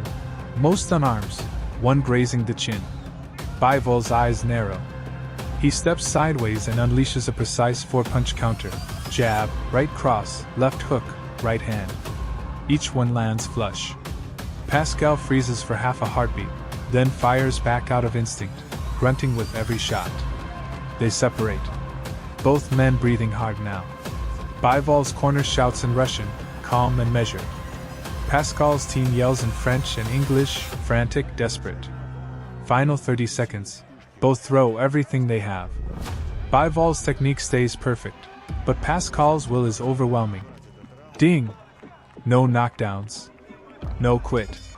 Just 2 men standing in the fire. Round 9, body and steel. Bivall begins this round with surgical precision. He's calculated every movement, every inch of space. His jab has found a rhythm again, snapping Pascal's head back, dictating the distance. But the veteran refuses to fade quietly. Pascal rolls under a right hand, digging 2 hooks into the ribs. Bivall winces slightly. It's the first visible sign of discomfort. Pascal notices and goes right back to the body, pounding like a blacksmith on iron. Bivol answers with a sharp uppercut that forces him backward. For the next minute, they trade control, one working the body, the other the head. The crowd rises with each shift of momentum. Mid-round, Pascal lands his best punch of the fight, an overhand right that clips the temple. Bivol stumbles a step, quickly recovers, fires a blistering combination of 5 punches that push Pascal back into the ropes. The noise in the arena turns from cheers to awe. It's skill meeting heart in pure equilibrium. The bell rings. Both men stare across the ring, no smiles, just silent respect. They've crossed from competition into something sacred. Round 10, time slows down. The 10th begins slower, heavy breaths, heavy legs. But the silence before the storm only amplifies what comes next. Pascal stalks forward, shoulders rolling, trying to explode like old times. Bivol, composed, steps around him, stabbing with the jab. Each punch lands with that echo, sharp, clean, unforgiving. Pascal finally lunges with a looping right. It lands flush on Bivol's cheek. The crowd explodes. For a moment, they believe the old lion still has claws. Bivol doesn't retreat. He counters instantly. Right hand to the jaw, left hook to the body, right uppercut that snaps Pascal's head. The sequence is brutal in its perfection. Pascal reels, blinking through sweat and blood. Bivol steps in, not reckless, just relentless. He lands another jab, another right. Pascal absorbs them all, refusing to fall. In the final 20 seconds, Bivol shifts gears, steady pressure, constant motion. He's not trying to finish. He's reminding everyone that dominance can be quiet. The bell sounds. Pascal nods, breathing ragged, eyes glassy, still here, still defiant. The young champion walks to his corner like a man executing a plan that never wavers. Round 11, defiance and decay. Pascal's corner pleads. "You've got 2 left. Give him hell." He nods, pounding his gloves together, stepping forward like it's round 1 all over again. But Bivol meets him halfway. The champion no longer moves backward. He stands tall, lets Pascal come, and punishes every mistake. A jab-right combo splits the guard. Pascal grunts, wings a hook, misses. Bivol's counter uppercut lands with a crack that echoes through the garden. Mid-round, Pascal's legs begin to betray him. He stumbles slightly after a missed punch. Bivol presses, firing crisp 3-punch bursts. Still, Pascal won't yield. He answers with sheer will, hurling hooks that have lost their power but not their meaning. The crowd rises again, chanting for both men now. Every strike, every breath, every heartbeat feels heavy with history. The final 10 seconds, Bivol unloads one last clean combination. Pascal somehow fires back one looping right before the bell. They end nose to nose, staring, chests heaving. That's not hatred, that's recognition. Round 12, the testament. They don't touch gloves, they don't need to. After 11 rounds of truth, they understand each other completely. Pascal comes forward, fists low, eyes blazing. Bivol stands poised, calm, expressionless. The old warrior throws everything, wild hooks, uppercuts, even a leaping right hand. Most miss. Some graze. Then, out of nowhere, one lands solid to the body, a final flash of the past. Bivol's answer is surgical. Jab, right cross, left hook, right hand. Each one lands clean, but there's no malice, only completion. Mid-round, both men slow. They circle, barely lifting their gloves, too tired for deception. Pascal swings one last time, and Bivol meets him with a counter that stops him mid-motion. They clinch, exhausted, holding each other up more than apart. Final 10 seconds. The referee steps back. The crowd is on its feet, screaming. Both fighters summon what's left. Pascal swings. Bivol fires straight. Both land. The bell erupts. Ding! They lean on each other, drenched, trembling, alive. No victor in that moment, only survivors. This young champion believed he was untouchable. I'm number 1, baby. I see it going, it won't go past 3. And that's why I stay on. He convinced everyone that he had already proven his greatness, and carried himself as if the boxing world belonged only to him. For Kambosos, I have no respect for him at all. At all. So yeah, Kambosos, going down within 3. He promised to knock out his opponent, looked at him with disdain, and treated the fight as nothing more than a formality. But inside the ring, a cold reality awaited him. This is the story of Teofimo Lopez and George Kambosos. Teofimo Lopez was at the very top. Young, explosive, he had just shocked the world by defeating Vasyl Lomachenko.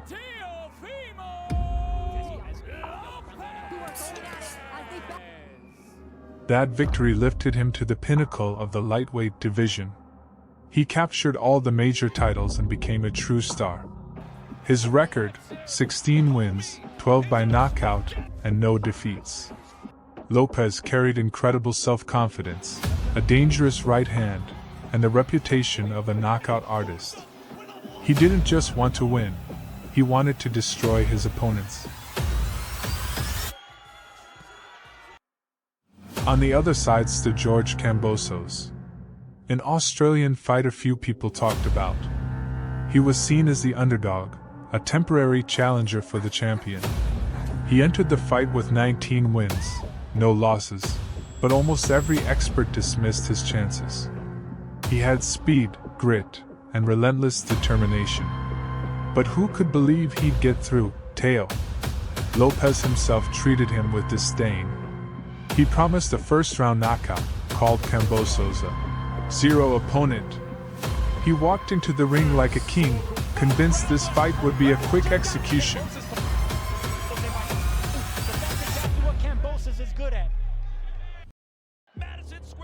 Round 1. The opening bell rang, and Lopez came out like a storm. He charged at Kambosos, throwing wild hooks and heavy right hands, clearly looking for an early knockout. His aggression was reckless, his punches wide. Kambosos stayed calm. He moved, circled, and looked for the opening. And then, near the end of the round, the unthinkable happened. As Lopez lunged in, George Kambosos timed a perfect overhand right that crashed onto Teofimo's jaw. Lopez went down. The champion was on the canvas. Madison Square Garden erupted in disbelief. The underdog had just dropped the king in the very first round. Round 2. Embarrassed and furious, Lopez came out swinging in the second round. He tried to prove that the knockdown was nothing but a fluke. He pressed forward with heavy body shots and wide overhands. But Kambosos remained composed, using his jab and movement, picking his moments carefully. The round was closer, but the momentum had already shifted.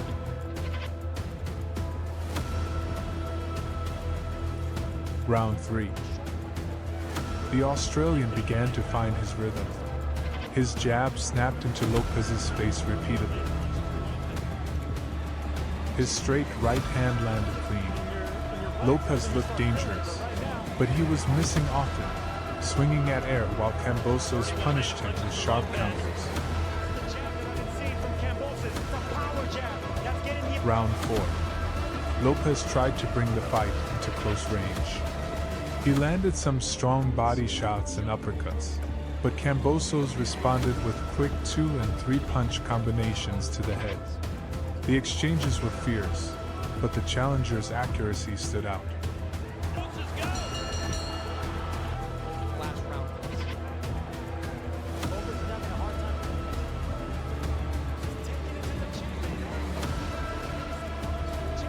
Round 5. Kambosos dictated the pace. He worked behind the jab, keeping Lopez at bay. Every time Lopez attacked, Kambosos responded with sharp counters, frustrating the champion. It was becoming clear. This was not going to be the easy fight Lopez expected. Round 6. Lopez connected with one of his best right hands of the night, momentarily staggering Kambosos. the crowd roared. But George answered back almost immediately with a straight right and a left hook, showing his resilience. Both fighters traded hard shots, leaving the audience on edge.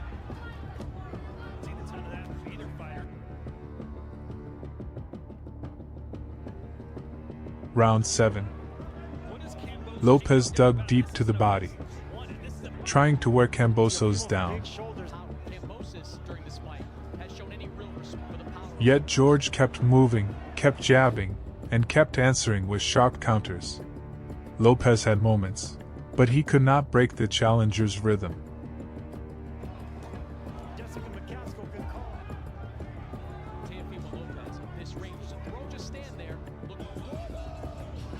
Round 8. By now, Kambosos looked like the sharper fighter. He moved brilliantly, stepping in and out, landing clean jabs and straight rights. Lopez's punches grew wider, sloppier. His frustration showed. The underdog was starting to look like the favorite.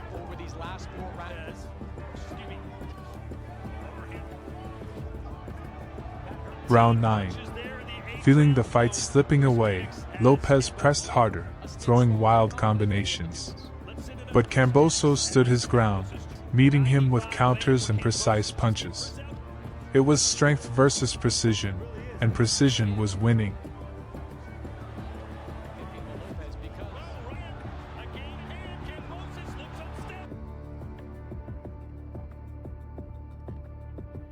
Round 10. Finally, Lopez had his moment. A crushing right hand sent Kambosos to the canvas.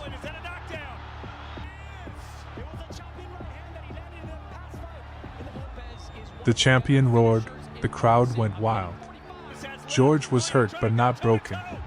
He rose, steadying himself, and survived the round despite Lopez's furious onslaught.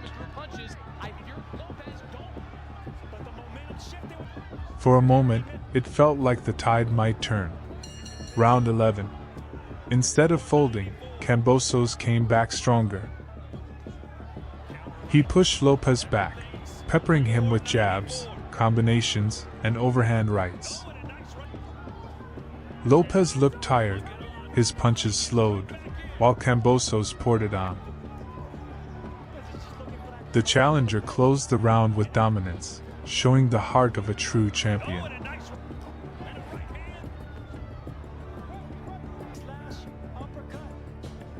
Round 12. The last round was pure chaos. Lopez, desperate for a knockout, threw everything he had. Hooks, overhands, wild flurries. Kambosos met him in the center of the ring, firing back with sharp counters, refusing to back down. The two warriors went toe-to-toe until the final bell rang.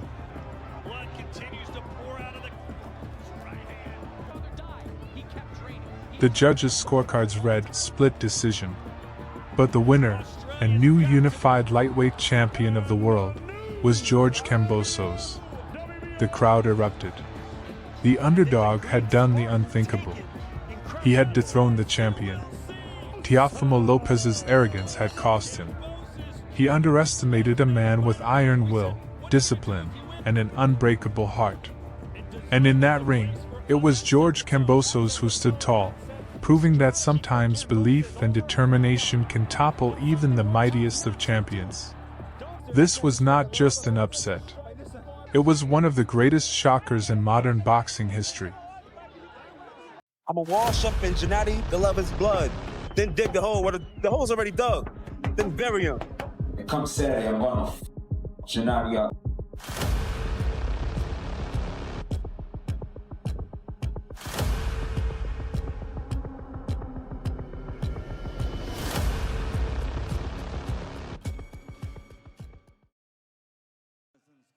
The night of November 2nd, 2013, at the legendary Madison Square Garden Theater in New York City, was filled with electricity and excitement. Over 5,000 fans gathered to witness one of the most anticipated middleweight clashes of the year. On one side stood Gennady (GGG) Golovkin, the undefeated WBA and IBO world champion from Kazakhstan. with a terrifying record of 27 wins, 24 by knockout. Known for his relentless pressure, iron chin, and devastating punching power, Golovkin was already becoming one of the most feared men in boxing. On the other side was Curtis Stevens, the Brooklyn native fighting on home turf. Stevens was known for his explosive power and fearless attitude, promising to bring the fight straight to Golovkin and shock the world. In the build-up, tension ran high. At the press conferences, Stevens taunted GGG, even miming a coffin gesture to symbolize his plan to bury Golovkin's undefeated record. Golovkin, calm and composed as always, simply smiled and delivered his now famous phrase, "Big drama show." Fans knew this fight would not go the distance. Both men were dangerous punchers, and it was only a matter of time before someone fell. Round 1, feeling the power. The opening bell rang, and both fighters met at center ring. Golovkin immediately began cutting off the ring with his trademark footwork, stalking Stevens with calm aggression. Curtis moved cautiously, aware of GGG's power, and tried to establish his jab to keep distance. Midway through the round, Golovkin landed a stiff jab that snapped Stevens' head back, sending a clear message about his strength. Stevens fired back with a quick flurry to the body, earning a cheer from the crowd, but Golovkin remained composed. The round ended with GGG controlling the pace and showing why he was considered one of the most dangerous fighters in the world. Round 2, Golovkin turns up the heat. Golovkin pressed forward with more urgency, doubling up on his jab and cutting off every angle as Stevens circled. Curtis managed to land 2 sharp hooks to the body, momentarily slowing GGG, but it only seemed to anger the champion. Golovkin responded with a heavy right hand followed by a left hook that rocked Stevens. The crowd roared as Golovkin pushed Stevens to the ropes and unloaded with short, precise shots. By the end of the round, Stevens was visibly shaken, his face already showing signs of damage. Round 3, Stevens' best moment. Knowing he couldn't just retreat, Stevens came out aggressively, throwing looping power punches. Midway through the round, he landed a massive left hook that briefly stunned Golovkin, one of the rare times GGG had been visibly affected. The crowd erupted, sensing a potential upset. But Golovkin, showing his granite chin, simply nodded and marched forward. He answered with a brutal right to the body that took the wind out of Stevens and followed with a flurry to the head. Despite Stevens' effort, Golovkin re-established control by the round's end, proving that even Curtis' best wasn't enough to stop him. Round 4, the knockdown. Golovkin began the 4th round with cold, calculated pressure. He trapped Stevens near the ropes and set him up with a jab before unleashing a perfect right cross followed by a devastating left hook. The punch landed flush, and Stevens fell flat on his back, staring wide-eyed at the ceiling in shock. The crowd exploded in disbelief. It looked like the fight might be over right then and there. Somehow, Stevens beat the count, rising on unsteady legs, his determination carrying him through. Golovkin moved in for the finish, hammering Stevens with power shots, but the bell rang to end the round. The image of Stevens' stunned expression became one of the most iconic highlights of GGG's career. Round 5, Survival Mode. Stevens came out showing incredible heart, trying to keep Golovkin off with looping counters. But GGG was methodical, targeting the body with hooks and uppercuts that echoed throughout the arena. Every punch seemed to sap Stevens' energy. Although he landed a few clean shots to remind Golovkin of his own power, Curtis was clearly in survival mode by the round's end, breathing heavily and retreating under pressure. Round 6, Relentless Assault. Golovkin's dominance was now overwhelming. He cut off every escape route, forcing Stevens into corners and punishing him with perfectly placed combinations. GGG mixed up his attack, heavy body shots to bring Stevens' guard down, then snapping headshots to follow. The champion's precision was surgical, and Stevens' face was marked with swelling and bruises. The crowd alternated between roars of excitement for Golovkin's performance and admiration for Stevens' bravery. Round 7. Fighting on heart alone. Stevens came out for round 7 determined to show he wouldn't quit. He landed a strong right hand that momentarily slowed Golovkin and earned loud cheers from the Brooklyn crowd. But GGG smiled, unhurt, and immediately went back on the attack. Midway through the round, Golovkin trapped Stevens on the ropes and unleashed a flurry of power punches. Stevens absorbed shot after shot, somehow staying upright through sheer willpower. By the bell, his legs were shaky, and his punches had lost most of their snap. Round 8, the beginning of the end. Golovkin continued to break Stevens down systematically. His jab was like a hammer, setting up brutal combinations.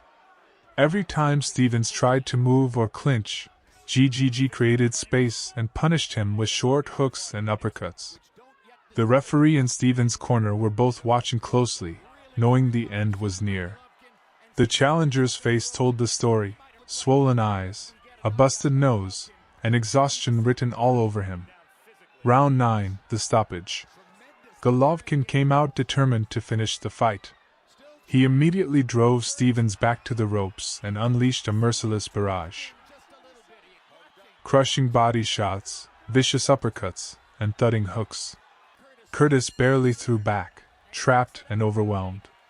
With Stevens defenseless and the punishment mounting, the referee stepped in and waved off the fight, ending the bout at 2:31 of round 9. Golovkin calmly raised his hands in victory, as the crowd roared its approval. Stevens, though beaten, received a standing ovation for his incredible courage, aftermath, and legacy. This fight was a defining moment in Golovkin's career. He had faced a dangerous puncher, absorbed his best shots, and systematically dismantled him with relentless skill and power. The fourth-round knockdown became one of the most replayed highlights in boxing, a testament to Golovkin's destructive ability. Analysts praised GGG's footwork, timing, and composure, noting how he controlled every aspect of the fight from start to finish. Stevens, though defeated, earned massive respect for his heart. Most fighters would have stayed down after that brutal knockdown, but he fought on, giving fans a thrilling display of grit and determination. His bravery turned the fight into an unforgettable classic. I made it fairly well. I think he needs to be fairly scared of what's happening tomorrow. I'm looking in his eyes. He was shaking. He's been shaking every day all the way up until today. So, he's nervous. He's nervous.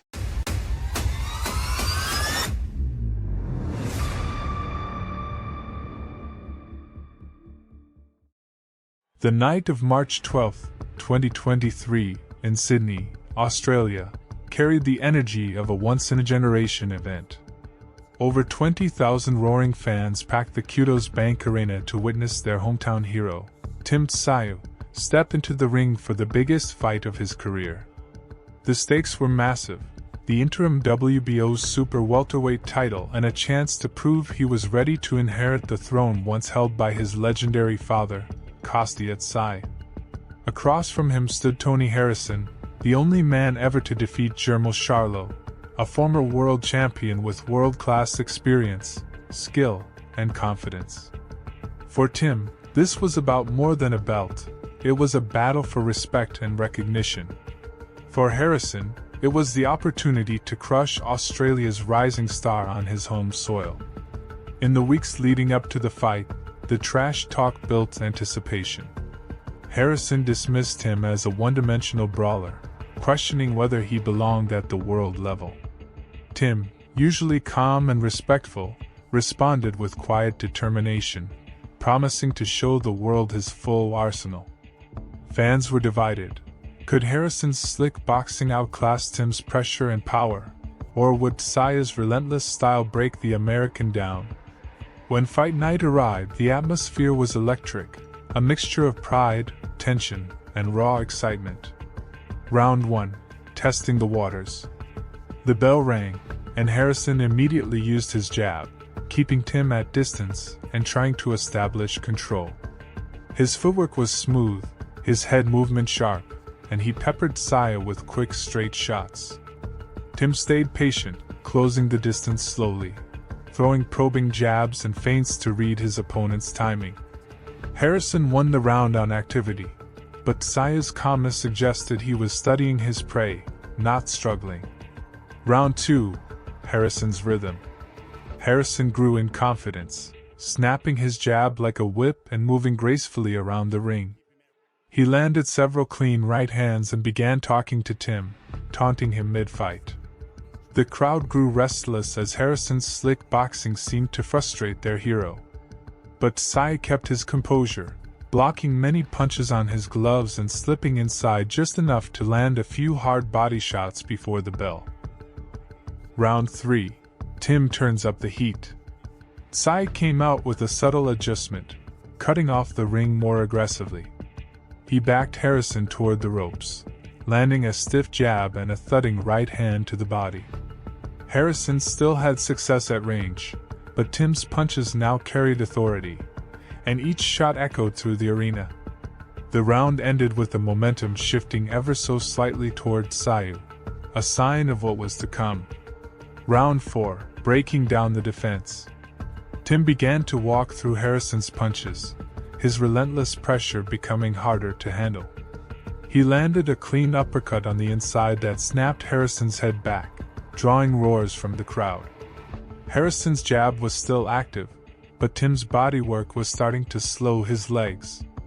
The challenger's calm expression remained unchanged, but his movements grew just a fraction more hesitant.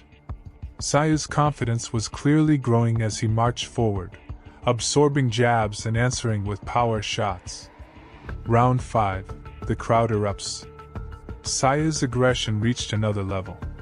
He pinned Harrison against the ropes multiple times, landing looping hooks to the head and digging viciously to the ribs.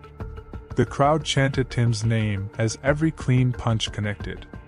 Harrison, showing his championship pedigree, fired back with sharp counters, briefly stunning Tim with a straight right. But Saya simply shook it off and smiled, walking Harrison down with a menacing calmness that sent a message: he wasn't going anywhere. Round 6, tactical adjustments.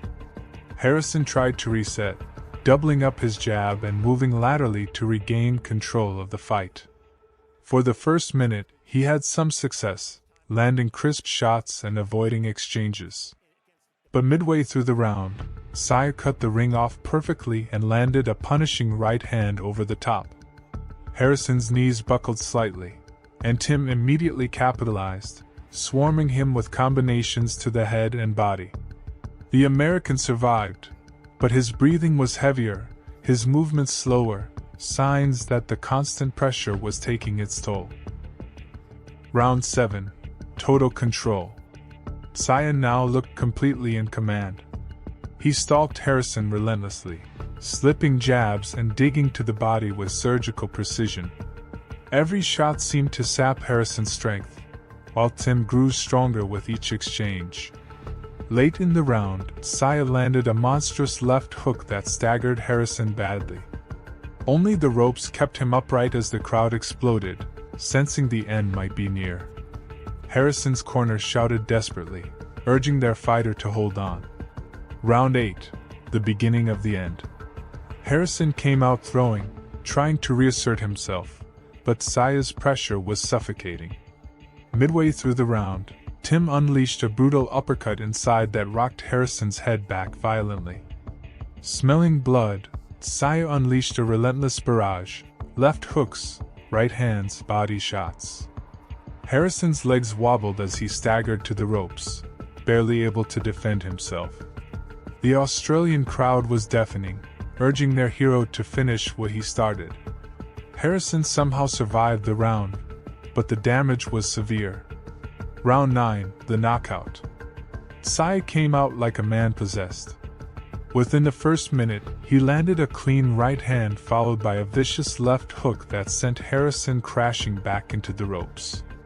Harrison tried to clinch, but Tim created space and landed another crushing uppercut.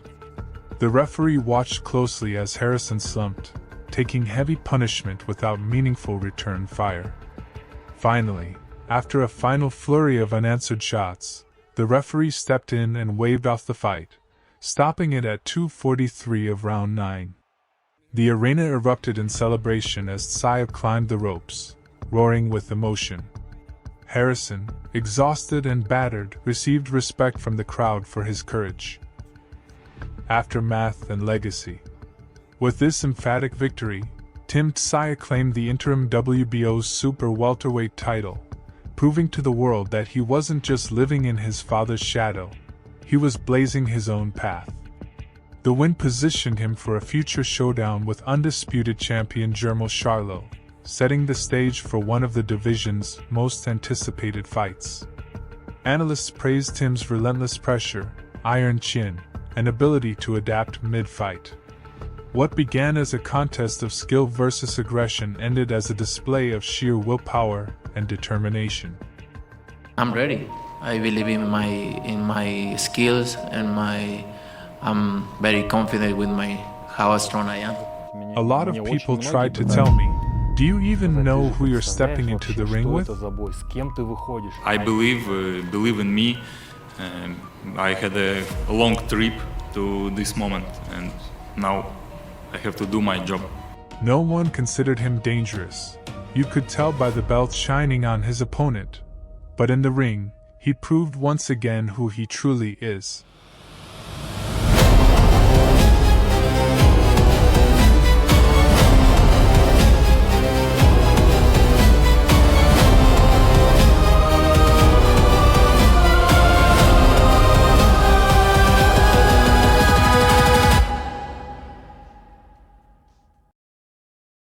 Las Vegas, T-Mobile Arena, May 7, 2022. On this night, it was not just a great champion stepping into the ring. Saul Canelo Alvarez entered the ring, the biggest star in modern boxing, the undisputed world champion at super middleweight, a fighter who had already collected titles across multiple divisions and was widely regarded as one of the best, and for many simply the best pound-for-pound boxer in the world. He had been moving up through weight classes, taking belts, defeating champions, and creating the impression that he controlled the entire sport. Before the fight with Dimitri Bivol, Canelo had a record of 57 wins, 1 loss, and 2 draws, and in November 2021 he became the undisputed champion at 168 pounds after defeating Caleb Plant. With that status, he took on a new challenge, moving up to light heavyweight to try to capture another major title.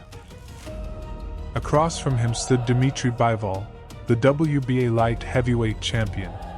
Without the same level of media noise, without the same scale of fame, but with something that in boxing is often more dangerous than popularity: discipline, a cold and controlled style, extremely clean technique, and a strong sense of distance.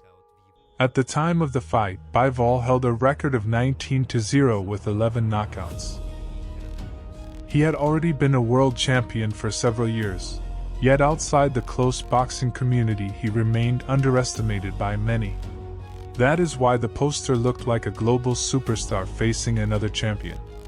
But within boxing, many understood this was not just another defense or a glamorous night. It was a very difficult fight for Canelo. At stake was the WBA light heavyweight title held by Bivol. For Canelo, this fight was a chance to become a world champion at 175 pounds for the second time in his career. He had previously moved up to that weight in 2019 and knocked out Sergey Kovalev to win the WBO title, which he later vacated. So for Alvarez, this was not a random gamble but another attempt to prove that his level allowed him to secure major victories even in heavier divisions.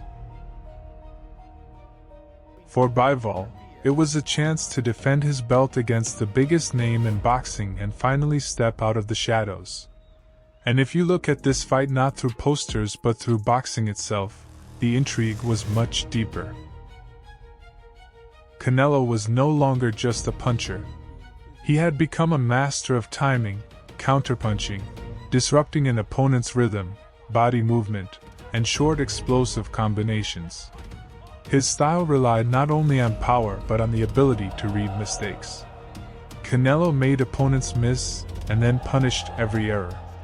His defensive work with the torso, head movement, slips, and body shots was especially dangerous, breaking the tempo even of very durable opponents. Before the fight with Bivol, he looked like a fighter capable of adapting to almost anyone. But Bivol was a different kind of challenge. His main weapon was not a single magical punch but the entire structure of his boxing: the jab, distance control, footwork, straight punches, control of space, and the ability to throw combinations without losing balance. ESPN specifically highlighted his outstanding jab, sense of distance, and 5 and 6 punch combinations that not only disrupted Canelo's rhythm but actually punished him during moments of engagement. Bivol did not rush, did not throw unnecessary punches, and did not engage in pointless exchanges. He built the fight in a way that reduced the sharpness of Canelo's strengths even before the moment of attack. That is why the road to this fight looked so fascinating. Canelo entered it as the undisputed champion at super middleweight and effectively the center of the boxing world. In early 2022, ESPN reported that he had finalized an agreement to fight Bivol on May 7th and was then expected to face Gennady Golovkin in their third fight. The idea was clear: first a risky challenge in a higher weight class, then a return to the great trilogy. That made the fight with Bivol even more significant. Canelo was not simply defending his reputation. He was building the next chapter of his legacy. Bivol, meanwhile, came into the night undefeated, holding the title but not the status of a public favorite. He was often viewed as a technical, intelligent champion, but not a particularly flashy one. Yet boxing analysts repeatedly warned that exactly this type of opponent could be the most uncomfortable for Canelo. Tall, disciplined, with a strong lead hand capable of maintaining his pace for all 12 rounds and rarely giving clean openings for counterattacks. After the fight, ESPN noted directly that Bivol used his advantages in size, distance, and the jab from the very first bell. Las Vegas is used to big names. But when Canelo fights, the atmosphere is always different. It is not just a main event. It feels like the moment when a fighter who usually dictates the entire fight is about to step into the ring. The first minutes seem to push the story in that familiar direction, Canelo searching for moments, forcing his opponent to think, applying pressure, attacking the body, gradually gathering information and preparing a turning point. But this night was not about the usual script. Round 1. The first round began cautiously, but important details appeared immediately. The fighters met in the center of the ring, studying each other, and Canelo did throw more early on. However, Bivol looked comfortable from the start. He worked the jab well, answered with combinations, and did not look intimidated or thrown off rhythm. In the live coverage, The Guardian described the round as close but clean for the champion, meaning Bivol. One thing was already clear. Bivol was not there simply to survive. He was there to build his own fight. Round 2.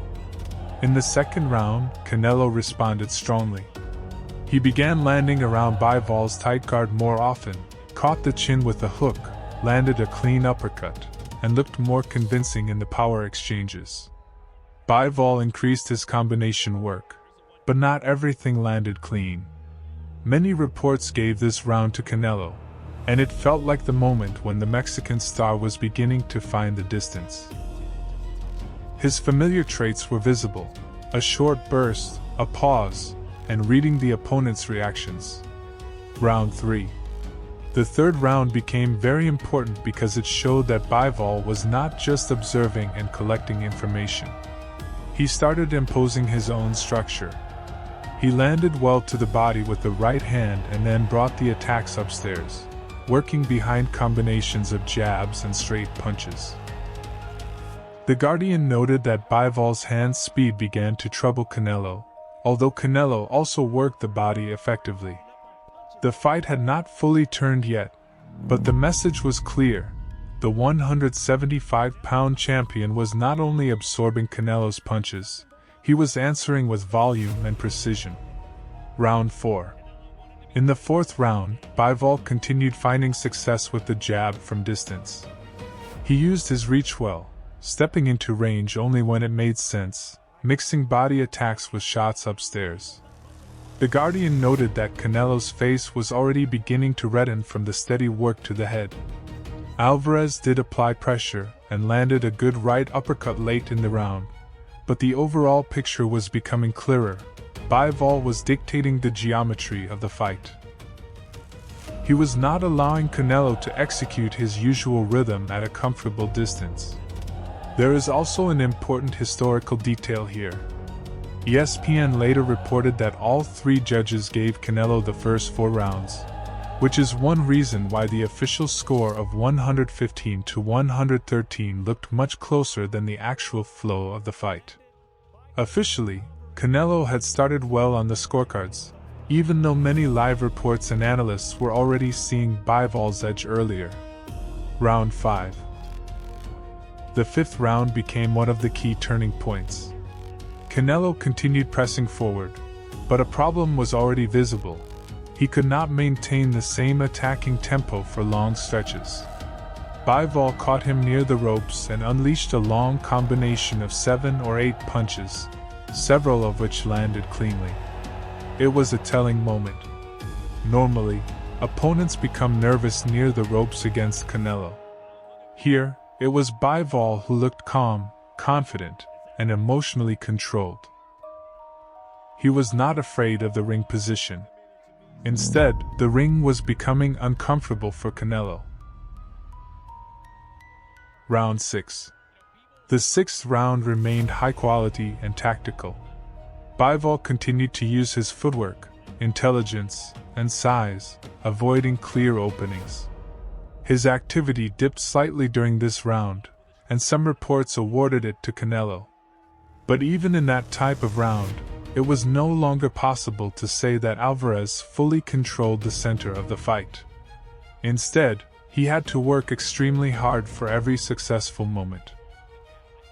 At this stage, The Guardian also cited interim CompuBox statistics showing that after 6 rounds, Bivall had significantly higher accuracy and more total clean punches landed. Round 7. The 7th round made it even clearer that Canelo was in a difficult night. Bivall continued neutralizing him with size, movement, and rhythm. The Guardian wrote directly that Bivall was beating Canelo to the punch, and that his stiff jab had become the foundation of the entire fight. From the outside, it no longer looked like a temporary issue. It looked systematic. Canelo kept searching for moments, but those moments became harder to find when the opponent refused to open up and constantly answered with combinations. Champion was putting on a near-perfect performance. Round 8. The 8th round was one of the brightest moments of the fight for Bivall. The Guardian described it bluntly. Canelo was in trouble. Bivall began pushing the smaller fighter backward around the ring, while Alvarez retreated, missing punches and looking frustrated and fatigued. Bivall landed a big right hand that forced Canelo back to the ropes.